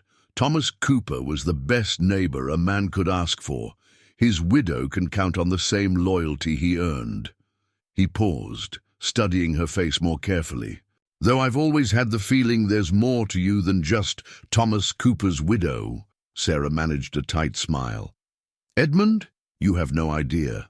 As they waited for the others to arrive, Hargrove showed them his preparations for defense, firing positions established in the house and barn, clear lines of sight maintained around the property, emergency supplies stored in multiple locations. It was evident that the former cavalry officer had built his ranch with potential conflict in mind. War taught me never to trust in peace, he explained, when Sarah commented on his thoroughness, especially not out here, where the law is still more theory than practice. The main party arrived just before sunset, the cattle tired but intact. After the challenging day's journey, Billy rode up to Sarah immediately, his expression a mixture of relief and excitement. "Mrs. Cooper, Mr. Hargrove's hands meet us halfway and said you'd arranged for us to stay here," he reported. "Is it true he fought at Antietam?" "It is," she confirmed, amused by the boy's enthusiasm. "But don't pester him with questions, Billy. Mr. Hargrove doesn't talk much about the war." As everyone settled in for the evening, Donovan organized his men and the Coleman hands into watch rotations. Sarah found herself momentarily unoccupied as others tended to the cattle and secured the perimeter. Standing on the porch of Hargrove's stone house, she watched the sunset paint the prairie in gold and crimson. "Quite a view," Donovan remarked, joining her at the railing. "Reminds me why we fight to keep this land safe, despite men like Blackwater." Sarah nodded, appreciating the sentiment. "Do you think he'll try something tonight?" "Possible, but unlikely. Hargrove's reputation is well known, and this position is formidable. Blackwater's cunning. He'll look for weakness before committing to an attack. And if he can't find one," Donovan's expression hardened, "then he'll create one. Men like him always do." Their conversation was interrupted as Billy approached, his young face solemn with purpose. "Mrs. Cooper, could I speak with you privately?" Donovan tactfully excused himself, leaving Sarah alone with the boy.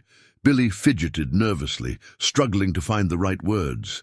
"Is something wrong?" Sarah prompted gently. "No, ma'am, I just—" He hesitated, then straightened his shoulders. "I heard some of the men talking about you. They said you used to be famous, that you could outshoot any man in the territories." Sarah sighed, realizing this moment had been inevitable once Donovan's men joined their party. "People enjoy telling tales, Billy. You shouldn't believe everything you hear." "But is it true?" he persisted. "Were you really called Six-Shot Sarah? Did you really perform for President Lincoln himself?" The mention of Lincoln, a detail she hadn't expected the men to know, caught her off guard. That private performance at the White House had been kept deliberately quiet, a moment of brief entertainment during the darkest days of the war. Looking at Billy's earnest face, Sarah realized she owed him some measure of honesty. This boy had risked his life based on faith in her. Continuing to deny her past seemed suddenly disrespectful of that courage. "Yes," she admitted softly. "Before I married Thomas, I was known by that name. I performed shooting exhibitions throughout the Union States during the war." Billy's eyes widened. "Why didn't you ever tell anyone in Cottonwood Springs? You'd be the most famous person in the county." "That's precisely why I didn't tell anyone," Sarah explained. "Fame isn't always the blessing people imagine it to be. After Thomas died, I wanted to be judged on how well I ran his ranch, not on stories about shooting playing cards out of the air." The boy absorbed this, his expression thoughtful. "Is that why Blackwater's after you? Because you're Six-Shot Sarah?" Sarah hesitated, unwilling to burden Billy with the full complexity of her history with Blackwater. "Partly," she acknowledged. "But mostly he's after our cattle, like any rustler. Last night, when you sent me for help, you knew you could hold them off, didn't you? Because of your shooting skills. I hoped I could create enough confusion to delay them," Sarah corrected. "No one person, no matter how skilled, can defeat 6 determined men in a direct confrontation. I needed you to bring help, and you did. That's what saved us." Billy straightened with pride at her words, but his curiosity wasn't fully satisfied. "Will you ever tell people in Cottonwood Springs about who you really are?" Sarah gazed out at the darkening prairie, considering his question. "Who I really am, Billy, is exactly who you've known these past months, a widow trying to keep her husband's dream alive. Six-shot Sarah was a role I played, a person I was in another life. She's not who I am now. But even as she spoke the words, Sarah wondered if they were entirely true. The events of the past 2 days had awakened something she'd thought long, a dormant, instincts and abilities she'd deliberately suppressed in favor of a quieter existence. The question wasn't just whether she would tell Cottonwood Springs about her past, but whether that past was truly behind her at all. As night settled over Hargrove's ranch, with Blackwater's threat still looming on the horizon, Sarah Cooper, or perhaps Six-Shot Sarah, faced the possibility that her two lives were about to collide in ways she couldn't possibly control.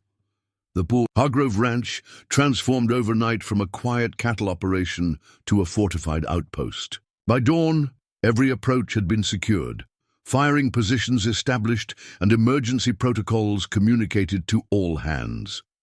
Edmund Hargrove moved through the preparations with the calm efficiency of a man who had commanded troops in battle, his missing arm seeming no impediment to his authority or capability. Sarah awoke before sunrise, having slept fitfully in a small bedroom Hargrove had insisted she take. The events of the previous day, the confrontation with Blackwater, the revelations to Donovan and Billy, had left her mind too active for proper rest. She dressed quickly and made her way to the kitchen, where she found Hargrove already awake, studying a hand-drawn map spread across the large oak table. "You're up early," he remarked without looking up. "Coffee's hot on the stove." Sarah poured herself a cup before joining him at the table. The map showed the surrounding territory in remarkable detail: water sources, elevation changes, likely approaches from all directions. Hargrove had marked several positions in red ink, indicating optimal defensive points. "Military precision," she observed, genuinely impressed. Hargrove grunted acknowledgement. Old habits, served under McClellan before Antietam, whatever his other failings.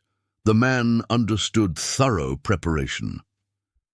They studied the map in companionable silence for several minutes before Hargrove spoke again, his tone deliberately casual. "Donovan filled me in on the situation last night, said Blackwater might have personal reasons for targeting you."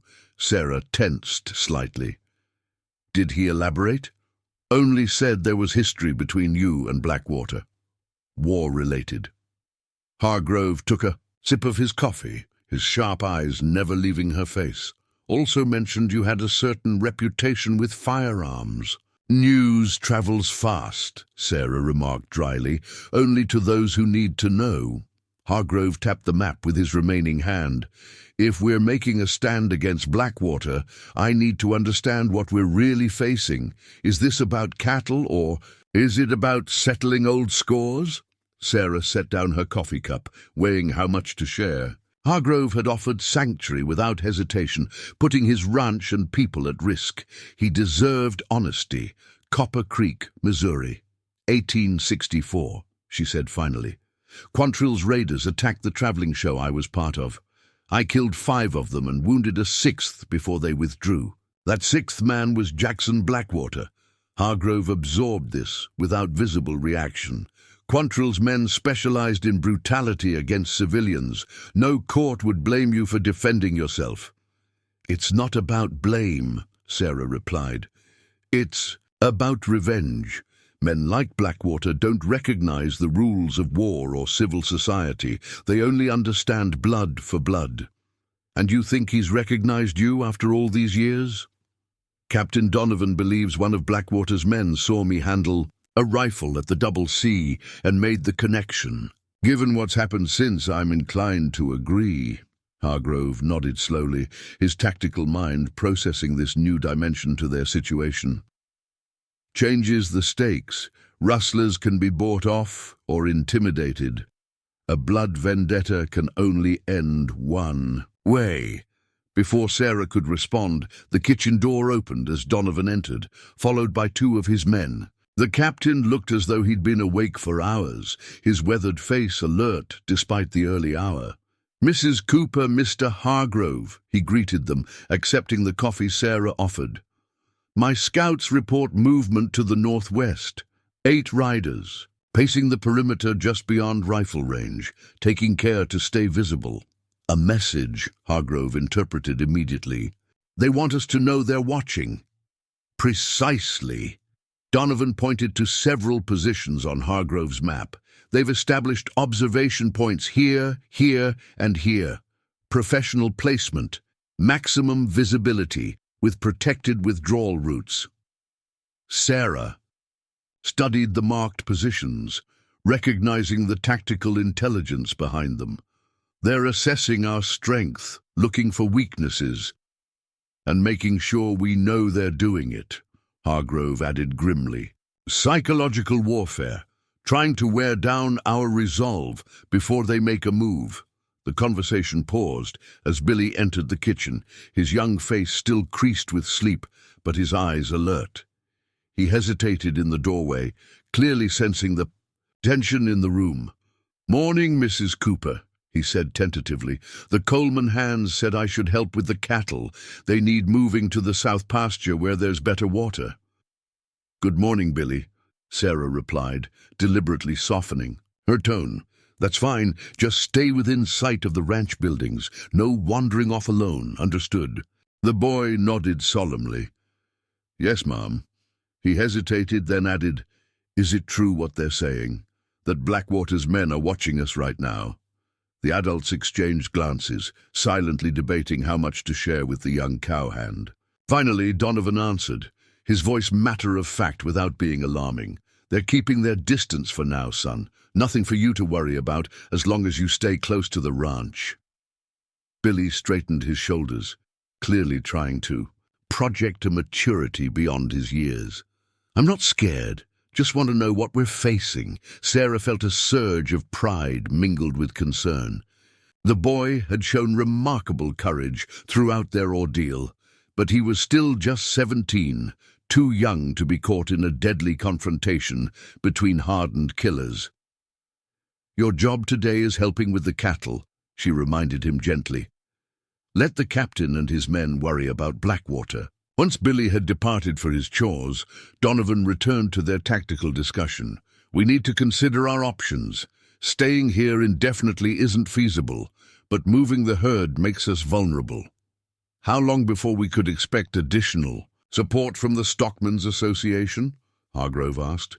3 days minimum," Donovan replied. "I sent a messenger last night, but our nearest reinforcements are tracking another gang near Laramie." "And the territorial marshal?" Sarah inquired. Donovan's expression turned skeptical. "Marshal Hartford has 2 deputies to cover 300 square miles.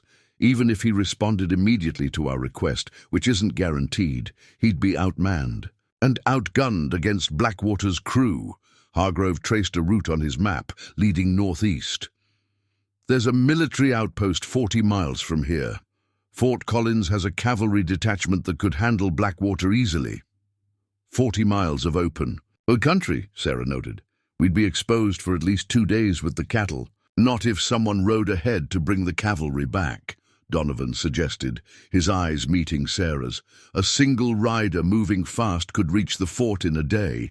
Sarah understood his implication immediately. "You think I should go?" "You're the best rider among us," Donovan acknowledged. "And you have the most compelling reasons to stay alive. The Double C needs its owner." Hargrove nodded his agreement. "He's right, Sarah, and the cavalry might respond more quickly to 6-shot Sarah than to a rancher they've never heard of." The suggestion made tactical sense, but Sarah found herself surprisingly reluctant. "The herd is my responsibility. I can't just abandon it, or Billy, when danger threatens." "You wouldn't be abandoning anything," Donovan countered. "You'd be taking the most direct action to protect your people and property. Between my men, Hargrove's hands, and the Coleman crew, we can hold this position until you return with reinforcements." Discussion continued as the sun rose higher, casting long shadows across Hargrove's yard. Through the kitchen window, Sarah could see the ranch hands going about their morning duties, moving with the heightened awareness of men who know they're being watched. Billy was visible among them, helping to drive a portion of the combined herds toward the south pasture. Eventually, a compromise plan emerged. Sarah would depart for Fort Collins that evening, using darkness to cover her initial escape from Blackwater's observation. Two of Donovan's men would create a diversion to draw attention away from her departure. The remaining defenders would hold Hargrove's ranch until help arrived, maintaining a vigilant defense but avoiding direct confrontation if possible. As they finalized the details, a commotion outside drew their attention. Raised voices and the sound of running feet pulled them to the porch, where they found one of Hargrove's hands, a young Mexican cowboy named Raphael, being helped toward the house. Blood soaked his left sleeve, where a bullet had grazed his upper arm. "What happened?" Hargrove demanded, already leading the injured man toward a bench. "Shots from the North Ridge," another hand reported, his face tight with anger. "Raphael was checking the fence line when they opened fire, never even saw the shooter." Donovan scanned the distant ridgeline with narrowed eyes. "Warning shot. They could have killed him if they wanted to." "Some warning," Hargrove muttered, examining. "Raphael's wound. 1/2 inch to the right, and he'd be dead." Sarah watched as one of Donovan's men, a former army medic, tended to Raphael's injury, cleaning and bandaging it with practiced efficiency. The young cowboy's face was pale but composed, his dark eyes reflecting more anger than fear. "Did you see anything before they fired?" Sarah asked him gently. Raphael shook his head. "Nothing, Senora. I was checking where cattle had pushed down the fence. Then—" he gestured sharply with his good hand. "A bullet came from nowhere." "They're testing us," Donovan concluded, turning to address the gathered ranch hands and detectives. "Seeing how we respond to provocation. Everyone stays in pairs from now on, no exceptions, and no one approaches the perimeter without explicit authorization." The incident cast a pall over the ranch that persisted throughout the morning. Sarah found herself constantly scanning the distant ridgelines as she helped move cattle between pastures. The weight of her colt against her hip, both reassurance and reminder of the danger surrounding them. By midday, the tension had become almost tangible. Blackwater's men remained visible on the horizon, their presence a constant psychological pressure. They made no further aggressive moves, but their very visibility was a form of aggression, a promise of violence held temporarily in check. Sarah was helping Billy secure a loose board on one of the corrals when Edmund Hargrove approached, his expression grim. "Rider coming in," he announced without preamble. "Single man, white flag, appears to be unarmed, but we're keeping rifles on him just in case." Sarah's hands stilled on the hammer she'd been using. "Blackwater himself?" "Can't tell from this distance. Donovan's setting up a reception committee at the main gate. Thought you'd want to be present." Billy looked up anxiously. "Is it a trap, Mr. Hargrove?" The rancher's weathered face softened slightly at the boy's concern. "Could be, son. That's why we're taking precautions. Why don't you finish this repair job while Mrs. Cooper and I see what our visitor wants?" "I should come too," Billy protested. "What if—" "The best help you can provide right now is finishing this corral," Sarah interrupted firmly. "I need to know the cattle are secure no matter what happens." Though clearly unhappy with the directive, Billy nodded his understanding. Sarah gave his shoulder a reassuring squeeze before following Hargrove toward the main gate, where Donovan and several armed men had assembled. The approaching rider was clearly visible now, moving at an unhurried pace down the main trail toward the ranch. He carried a white cloth tied to his rifle barrel, held high above his head in the universal signal for parley. As he drew closer, Sarah recognized him as the scout with the southern accent, Blackwater's lieutenant. Donovan positioned himself at the center of their reception group, with Sarah and Hargrove slightly behind him. The range detectives and ranch hands formed a loose semicircle, their weapons not directly aimed at the visitor, but ready to be brought to bear instantly if needed. The southern scout reined in his horse about 20 yards from the gate, maintaining a respectful distance. His gaze swept over the assembled defenders before settling on Sarah with uncomfortable intensity. "Ma'am," he acknowledged with a slight nod. "Mr. Blackwater sends his compliments and requests a private conversation with you regarding matters of mutual interest. Anything Mr. Blackwater has to say can be said to all of us," Donovan replied before Sarah could respond. "And he can say it here, under the flag of truce, if he's brave enough to face us directly." The scout's expression remained impassive. "My instructions were quite specific, Captain Donovan.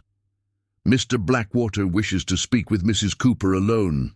He proposes a meeting on neutral ground, the flat area by Cottonwood Creek, half a mile east. Just the two of them, unarmed."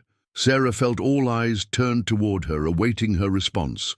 The proposal was almost certainly a trap, yet something about it intrigued her.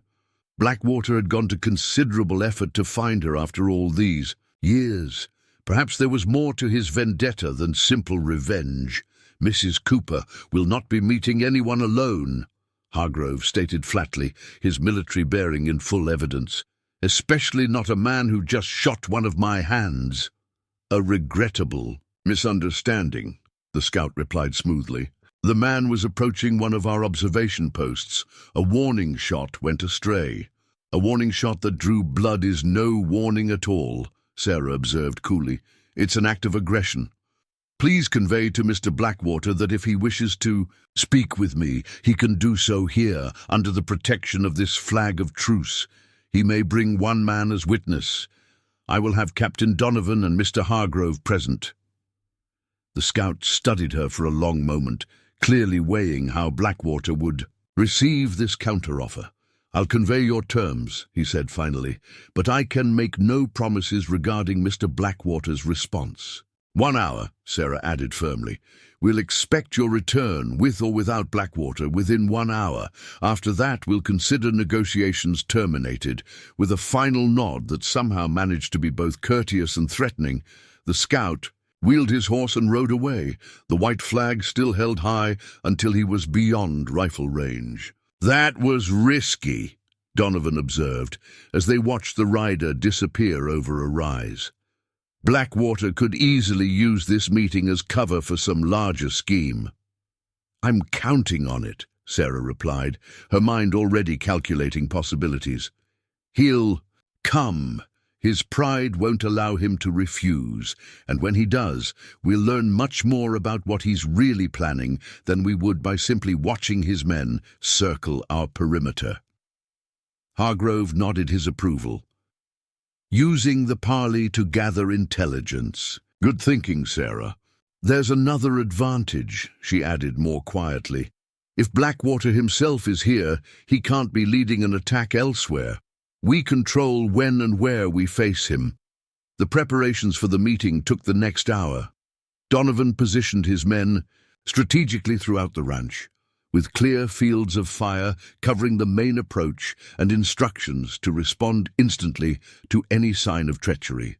Hargrove selected the location, a cleared area near the main house with open lines of sight in all directions, making a surprise attack virtually impossible. Sarah changed into a fresh shirt and brushed the dust from her riding skirt, presenting the dignified appearance of a successful rancher rather than a trail-worn cattle driver. It was a deliberate choice, letting Blackwater see Sarah Cooper, widow and businesswoman, rather than any remnant of six-shot Sarah. The Colt remained on her hip, however, its weight a constant reminder of what might become necessary. Billy approached. As she emerged from the house, his young face creased with worry. "Mrs. Cooper, the hands are saying Blackwater himself is coming, that he's got some personal grudge against you." Sarah sighed, recognizing that the ranch had become a hotbed of rumors and speculation. "Mr. Blackwater has requested a meeting to discuss our situation. Captain Donovan and Mr. Hargrove will be with me the entire time." "But why specifically?" Billy persisted. "Is it because of who you used to be?" "Possibly," she acknowledged, seeing no point in further denial. Old conflicts have a way of resurfacing, even years later. The boy hesitated, then asked the question that clearly bothered him most. Are you in danger because of me?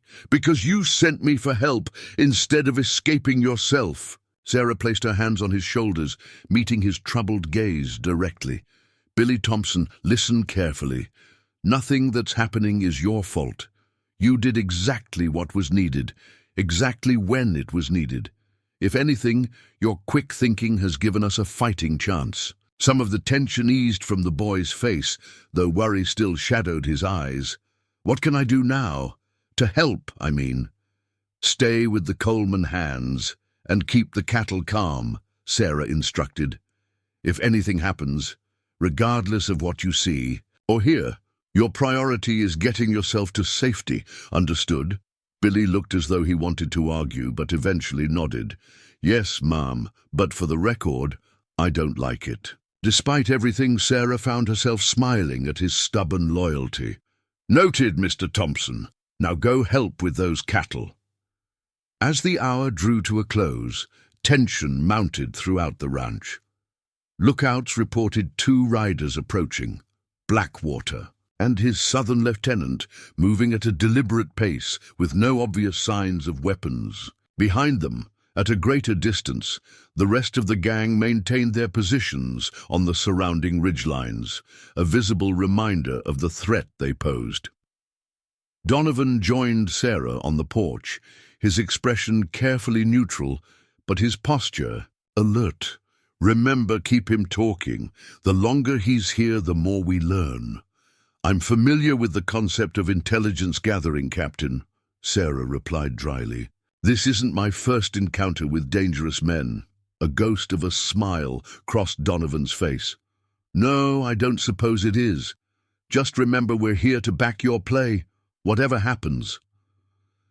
The gate opened to admit the 2 visitors, who rode slowly into the yard and dismounted where indicated. Jackson Blackwater was indeed the scarred leader Sarah had observed during their first confrontation, though seeing him in daylight revealed details previously hidden by darkness. He was a tall man in his early 40s, his lean frame suggesting whipcord strength rather than bulk. The scar that ran from temple to mouth gave his face a permanently sardonic expression, as if he were perpetually amused by some private joke. He removed his hat as he approached, revealing hair prematurely grey at the temples, a common legacy of war trauma. His movements were fluid and controlled, betraying no sign of nervousness despite being deep in enemy territory. Mrs. Cooper, he greeted her, his voice carrying the distinctive cadence of the border states. Or should I say, Miss Mitchell, it's been a long time since Copper Creek. Sarah felt the air leave her lungs at Blackwater's words. The use of her maiden name, her performer's name, confirmed everything she had feared. This wasn't about cattle or even simple revenge.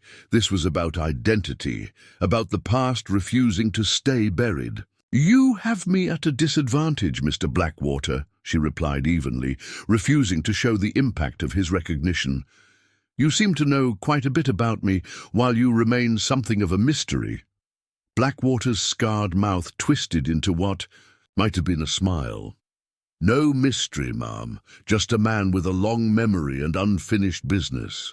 His eyes flicked to Donovan and Hargrove, who stood like stone sentinels on either side of her, though I'd hoped for a more private conversation. Whatever you have to say can be said here, Sarah maintained, gesturing to the chairs that had been arranged on the porch. Please sit. You've gone to considerable trouble to find me.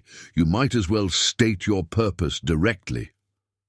For a moment, Blackwater seemed to consider refusing, but then he nodded and took the offered seat. His lieutenant remained standing, positioned slightly behind his chair, in a posture that spoke of long service and unwavering loyalty. Copper Creek, Blackwater began without preamble, his eyes never leaving Sarah's face. August 16th, 1864. You remember that day, I expect. I remember a traveling show being attacked without provocation by Quantrill's irregulars, Sarah responded coolly. I remember civilians being murdered for the crime of raising funds for Union hospitals. Blackwater's expression hardened.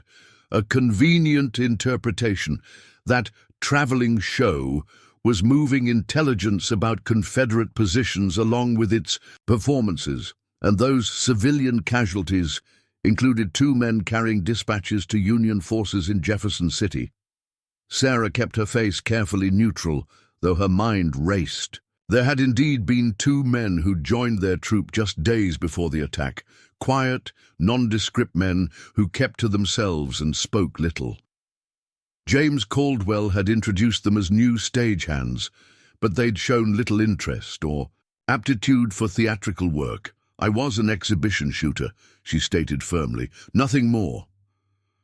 Perhaps, Blackwater acknowledged with a slight nod, but on that day you were something else entirely. 5 men dead by your hand, including my brother Isaac.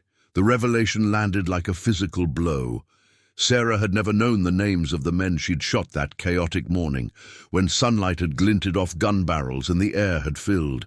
With powder smoke and screams, she'd fired to protect herself and her troop, never stopping to consider the human cost of her deadly accuracy.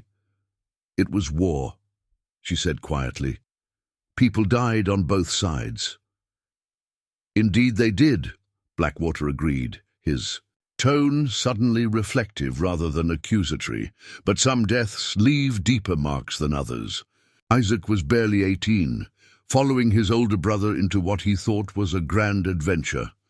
He touched the scar that disfigured his face. Your bullet took him before I could reach him. I held him while he died. Sarah felt a complex emotion rise within her, not quite guilt, but a deep sadness for the endless ripples of tragedy that war created. I'm sorry for your loss, she said with genuine feeling, but we all made choices during those years that can't be undone. True enough, Blackwater conceded, but choices have consequences that extend beyond the moment of decision. 10 years I've carried the memory of my brother's death. 10 years wondering about the woman who shot with such precision, even in the chaos of an ambush. Donovan shifted slightly beside Sarah, a subtle reminder of his presence and support. If you've come for revenge, Blackwater, you've made a serious miscalculation. Mrs. Cooper is under our protection now. Blackwater's gaze remained fixed on Sarah. Revenge, he repeated thoughtfully. Such a simple word for such a complicated impulse. But no, Captain Donovan, that's not why I'm here. Or at least not entirely. Then state your purpose plainly, Hargrove interjected, his military bearing evident in every line of his body. My patience for theatrics is limited. For the first time, Blackwater turned his attention away from Sarah, studying Hargrove with new interest. Another veteran, I see. Second Corps by your bearing. McClellan's man. My military service isn't relevant to this discussion, Hargrove replied curtly. Everything about war is relevant to this discussion, Blackwater countered. Before returning his focus to Sarah, I've come to offer you a choice, Mrs. Cooper, one that might benefit us both. I'm listening, Sarah said cautiously. Blackwater leaned forward slightly, his intensity palpable. Your cattle reach Cheyenne unmolested. Your ranch remains secure. Your young helper and everyone associated with you continues their lives without interference from me or mine. In exchange, you give me one thing, a public acknowledgement. Sarah frowned, confused by the unexpected proposal. Acknowledgement of what exactly? That Sarah Mitchell, known as Six-Shot Sarah, killed Isaac Blackwater at Copper Creek in 1864. His voice remained steady, but something burned in his eyes, a need that transcended simple vengeance. Not in newspapers or wanted posters. Nothing that would disrupt your current life. Just between us, witnessed by these men. A recognition that his death mattered, that he wasn't just another nameless casualty in a forgotten skirmish. The request stunned Sarah into momentary silence. Of all the demands she had anticipated, money, cattle, even her own life. This acknowledgement seemed simultaneously the simplest and most complex. "Why is this so important to you?" she finally asked. Blackwater's gaze drifted momentarily to the distant horizon. "Isaac has no grave, no marker, nothing to show he ever existed except my memory and this." He withdrew a tarnished pocket watch from his vest. Our father's watch, the only thing of value Isaac possessed. He was wearing it when your bullet found him. The revelation struck a chord in Sarah. Thomas's pocket watch still hung from a chain around her neck, her most treasured connection to her late husband. She understood on some fundamental level the power of such talismans, physical anchors, to those we've lost. "If I give you this acknowledgement," Sarah said carefully, "you'll withdraw your men, leave my cattle, my ranch, and my people in peace?" "You have my word," Blackwater affirmed, "whatever that's worth to you." Donovan leaned close to Sarah, speaking in a low voice. "It could be a trick. Once you've acknowledged killing his brother, he could use it against you legally." "There's no law against defending yourself in wartime," Sarah murmured in response. "And if he wanted legal retribution, he could have sought it through proper channels years ago." She studied Blackwater's face, seeing beyond the scar and the hardened exterior to something unexpected. A man shaped by grief rather than malice. In a strange way, they were mirror images of each other, both carrying the weight of the past while trying to forge new lives in its aftermath. "I acknowledge it," Sarah stated firmly, meeting Blackwater's gaze directly. "I, Sarah Mitchell Cooper, shot and killed Isaac Blackwater at Copper Creek, Missouri, on August 16, 1864, during an attack on Caldwell's traveling show. I didn't know his name then, and I regret the necessity that led to his death, but I acknowledge my responsibility for it." Something shifted in Blackwater's expression. Not satisfaction or triumph, but a subtle easing, as if a burden carried for too long had been marginally lightened. "Thank you," he said simply, rising from his chair. "We'll be gone from your territory by nightfall. Your cattle will reach Cheyenne without further interference from us." As he turned to leave, Sarah called after him, "Blackwater!" When he paused, she continued, "The war's been over for a decade. Perhaps it's time we all found peace." The ghost of a genuine smile crossed his scarred face. "Peace is for those who can forget, Mrs. Cooper. The rest of us make do with moments of truce." He touched the brim of his hat in a gesture that was almost courtly. "Safe journey to Cheyenne." Sarah and her companions watched in silence as Blackwater and his lieutenant mounted their horses and rode slowly from the ranch yard. Only when they had passed beyond the gate did the tension begin to dissipate from the air. "Do you believe him?" Donovan asked quietly. "That he'll honor his word?" "Strangely, I do," Sarah replied, surprising herself with the certainty in her voice. "Whatever else he might be, Blackwater is a man shaped by his concepts of honor and obligation." The acknowledgement was what he truly wanted. Everything else was leverage to obtain it. Hargrove nodded slowly. "I've seen it before. Some men need to make sense of their losses, to place them within a framework they can understand. Names, dates, accountability, these provide structure to chaos. So we just continue to Cheyenne?" Billy's voice came from behind them, where he had apparently been listening, despite Sarah's instructions to stay with the cattle. Just like that, Sarah turned to face the boy, seeing the confusion in his young face. "Not just like that, Billy. But yes, we continue our drive. With Captain Donovan's men as escort, we should reach Cheyenne safely now." "But he tried to kill you," Billy protested. "He shot Mr. Raphael, and now we're just letting him ride away?" "Sometimes," Sarah said gently, "ending a conflict requires more courage than continuing it. Blackwater got what he needed. We'll get what we need. Safe passage for our cattle. That's a better outcome than more bloodshed." The boy didn't look entirely convinced, but he nodded reluctantly. "If you say so, Mrs. Cooper." "I do," she affirmed, then softened her tone. Now, I believe you were supposed to be helping with the cattle? Billy flushed slightly at the reminder of his disobedience, but quickly recovered. Yes, ma'am. I'll get back to it. He hesitated, then added, I'm glad you're not in danger anymore, before hurrying away toward the southern pasture. Perceptive. A boy, Hargrove observed as they watched him go, and loyal to a fault. He'll make a fine rancher someday, Sarah agreed, feeling a sudden rush of affection for her young helper. Throughout their ordeal, Billy had shown courage and determination well beyond his years. Donovan moved to the edge of the porch, scanning the distant ridgelines where Blackwater's men had maintained their observation posts. They're withdrawing, he confirmed after a moment, all positions being abandoned. He's keeping his word, Sarah said quietly, as I suspected he would. The rest of the day passed in a state of cautious optimism. Donovan's scouts reported no sign of Blackwater's gang in the surrounding territory, and by sunset, even the most vigilant observers agreed that the threat had truly withdrawn. A collective sense of relief spread through the ranch as watches were reduced and normal activities gradually resumed. That evening, gathered around Hargrove's table for a celebratory meal, Sarah found herself the center of attention as ranch hands and range detectives alike raised glasses in her honor.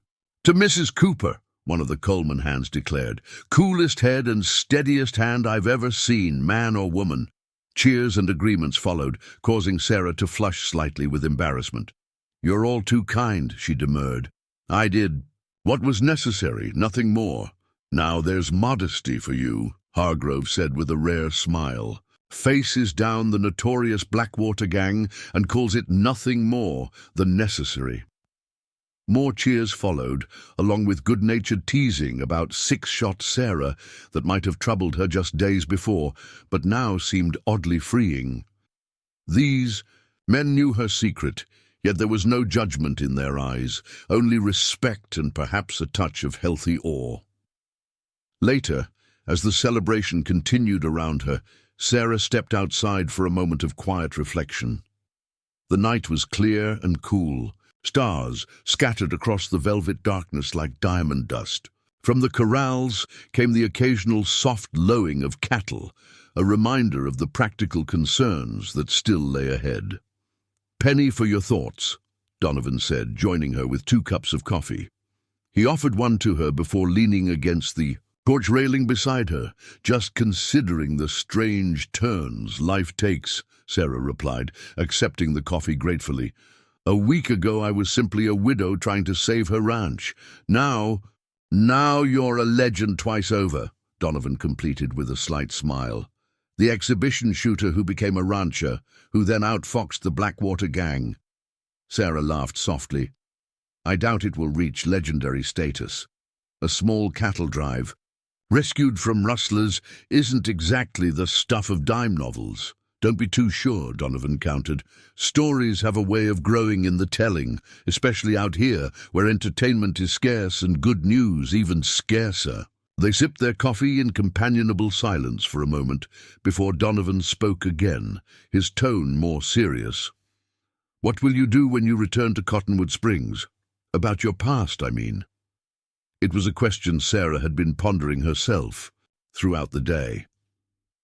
I'm not entirely sure, she admitted. For years, I've hidden who I was, afraid that Sarah Mitchell would somehow overshadow or destroy Sarah Cooper. But now you're wondering if they need to be separate at all, Donovan suggested perceptively. Sarah nodded. Exactly. Thomas knew both sides of me and loved me completely.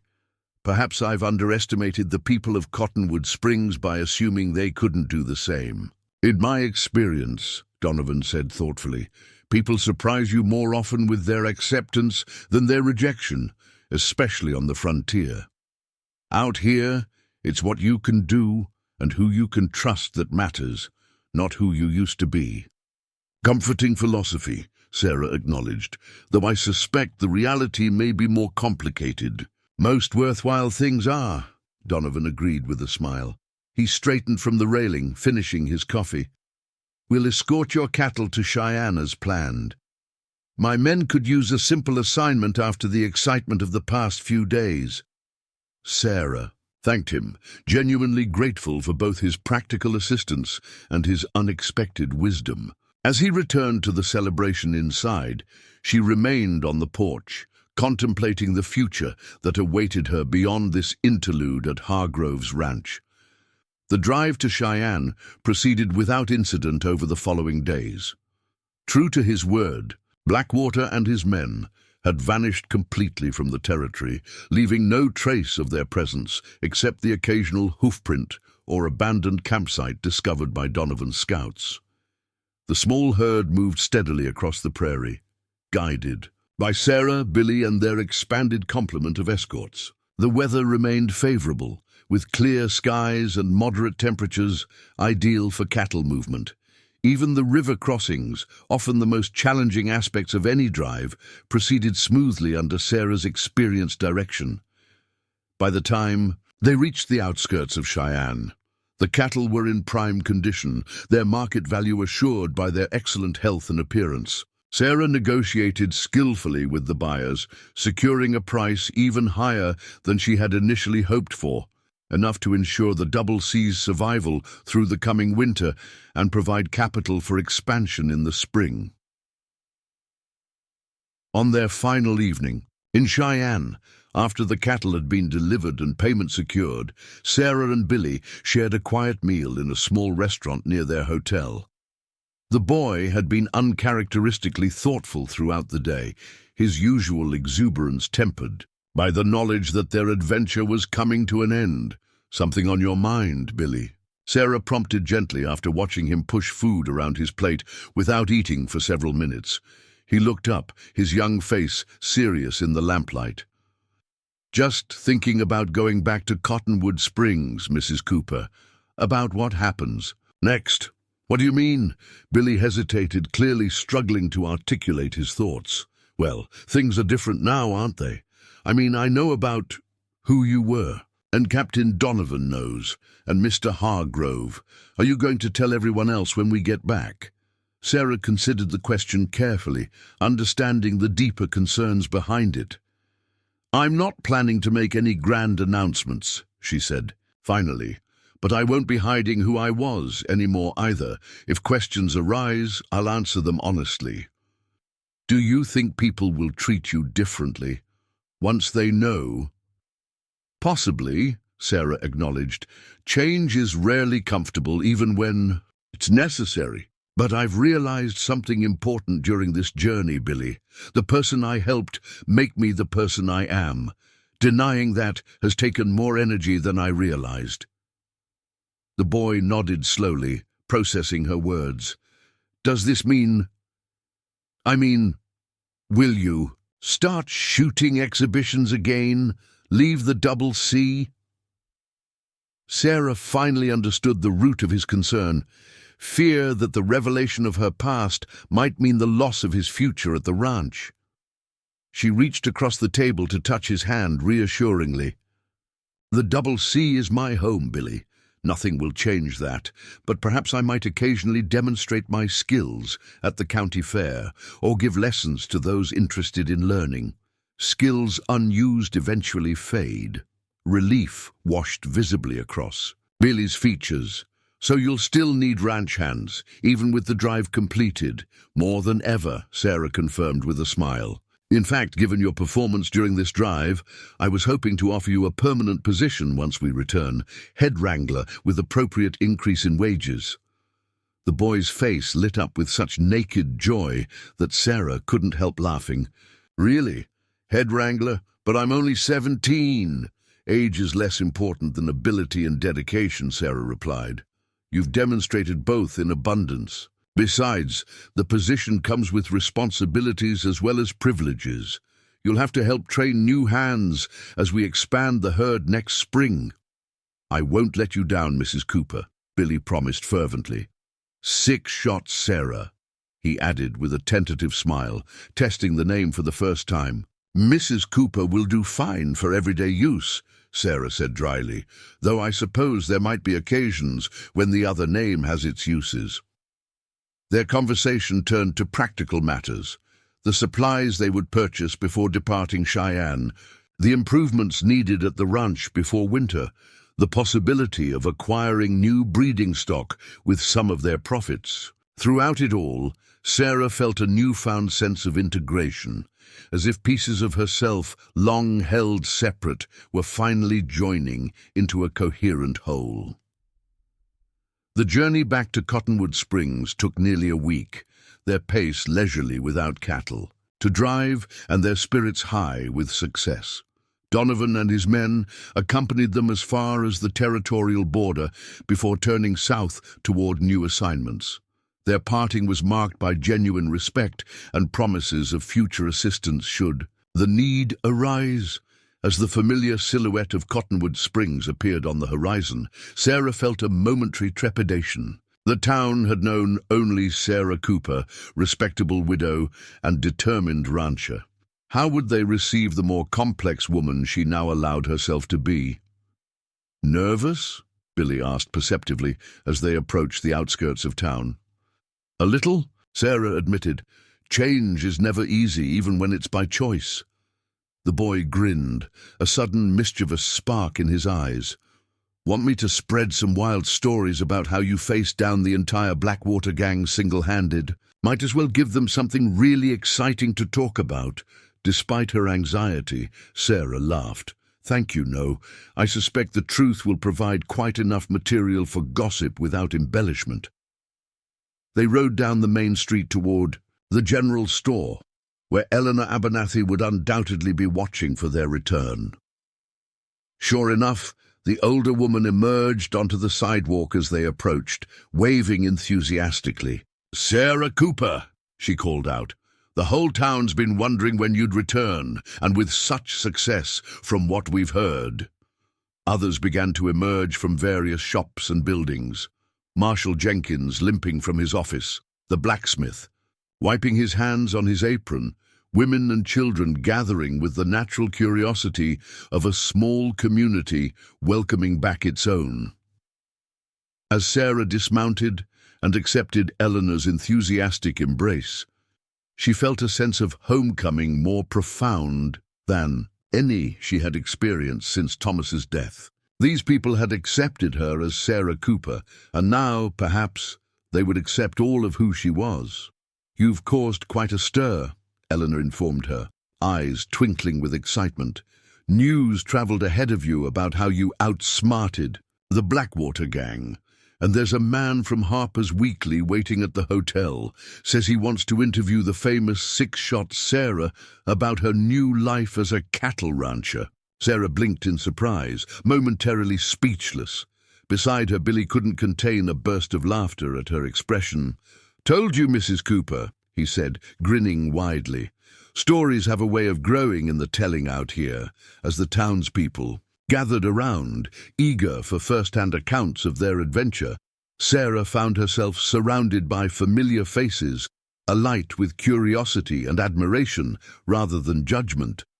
Marshal Jenkins clapped her on the shoulder with gruff approval, while the blacksmith loudly proclaimed he'd always known there was something special about the widow Cooper.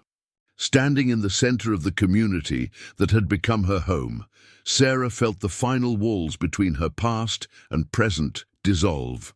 Six-shot, Sarah and Sarah Cooper were not separate identities to be maintained or hidden. They were simply different facets of the same remarkable woman, finally free to exist in harmony. With the afternoon sun warm on her face and the weight of secrecy lifted from her shoulders, Sarah began to tell her story, not as legend or confession, but as the simple truth of a life lived on her own terms, across the changing landscape of a nation finding its new identity, just as she had found hers. Up next, you've got two more standout stories right on your screen. If this one hits the mark, you won't want to pass these up. Just click and check them out. And don't forget to subscribe and turn on the notification bell so you don't miss any upload from us.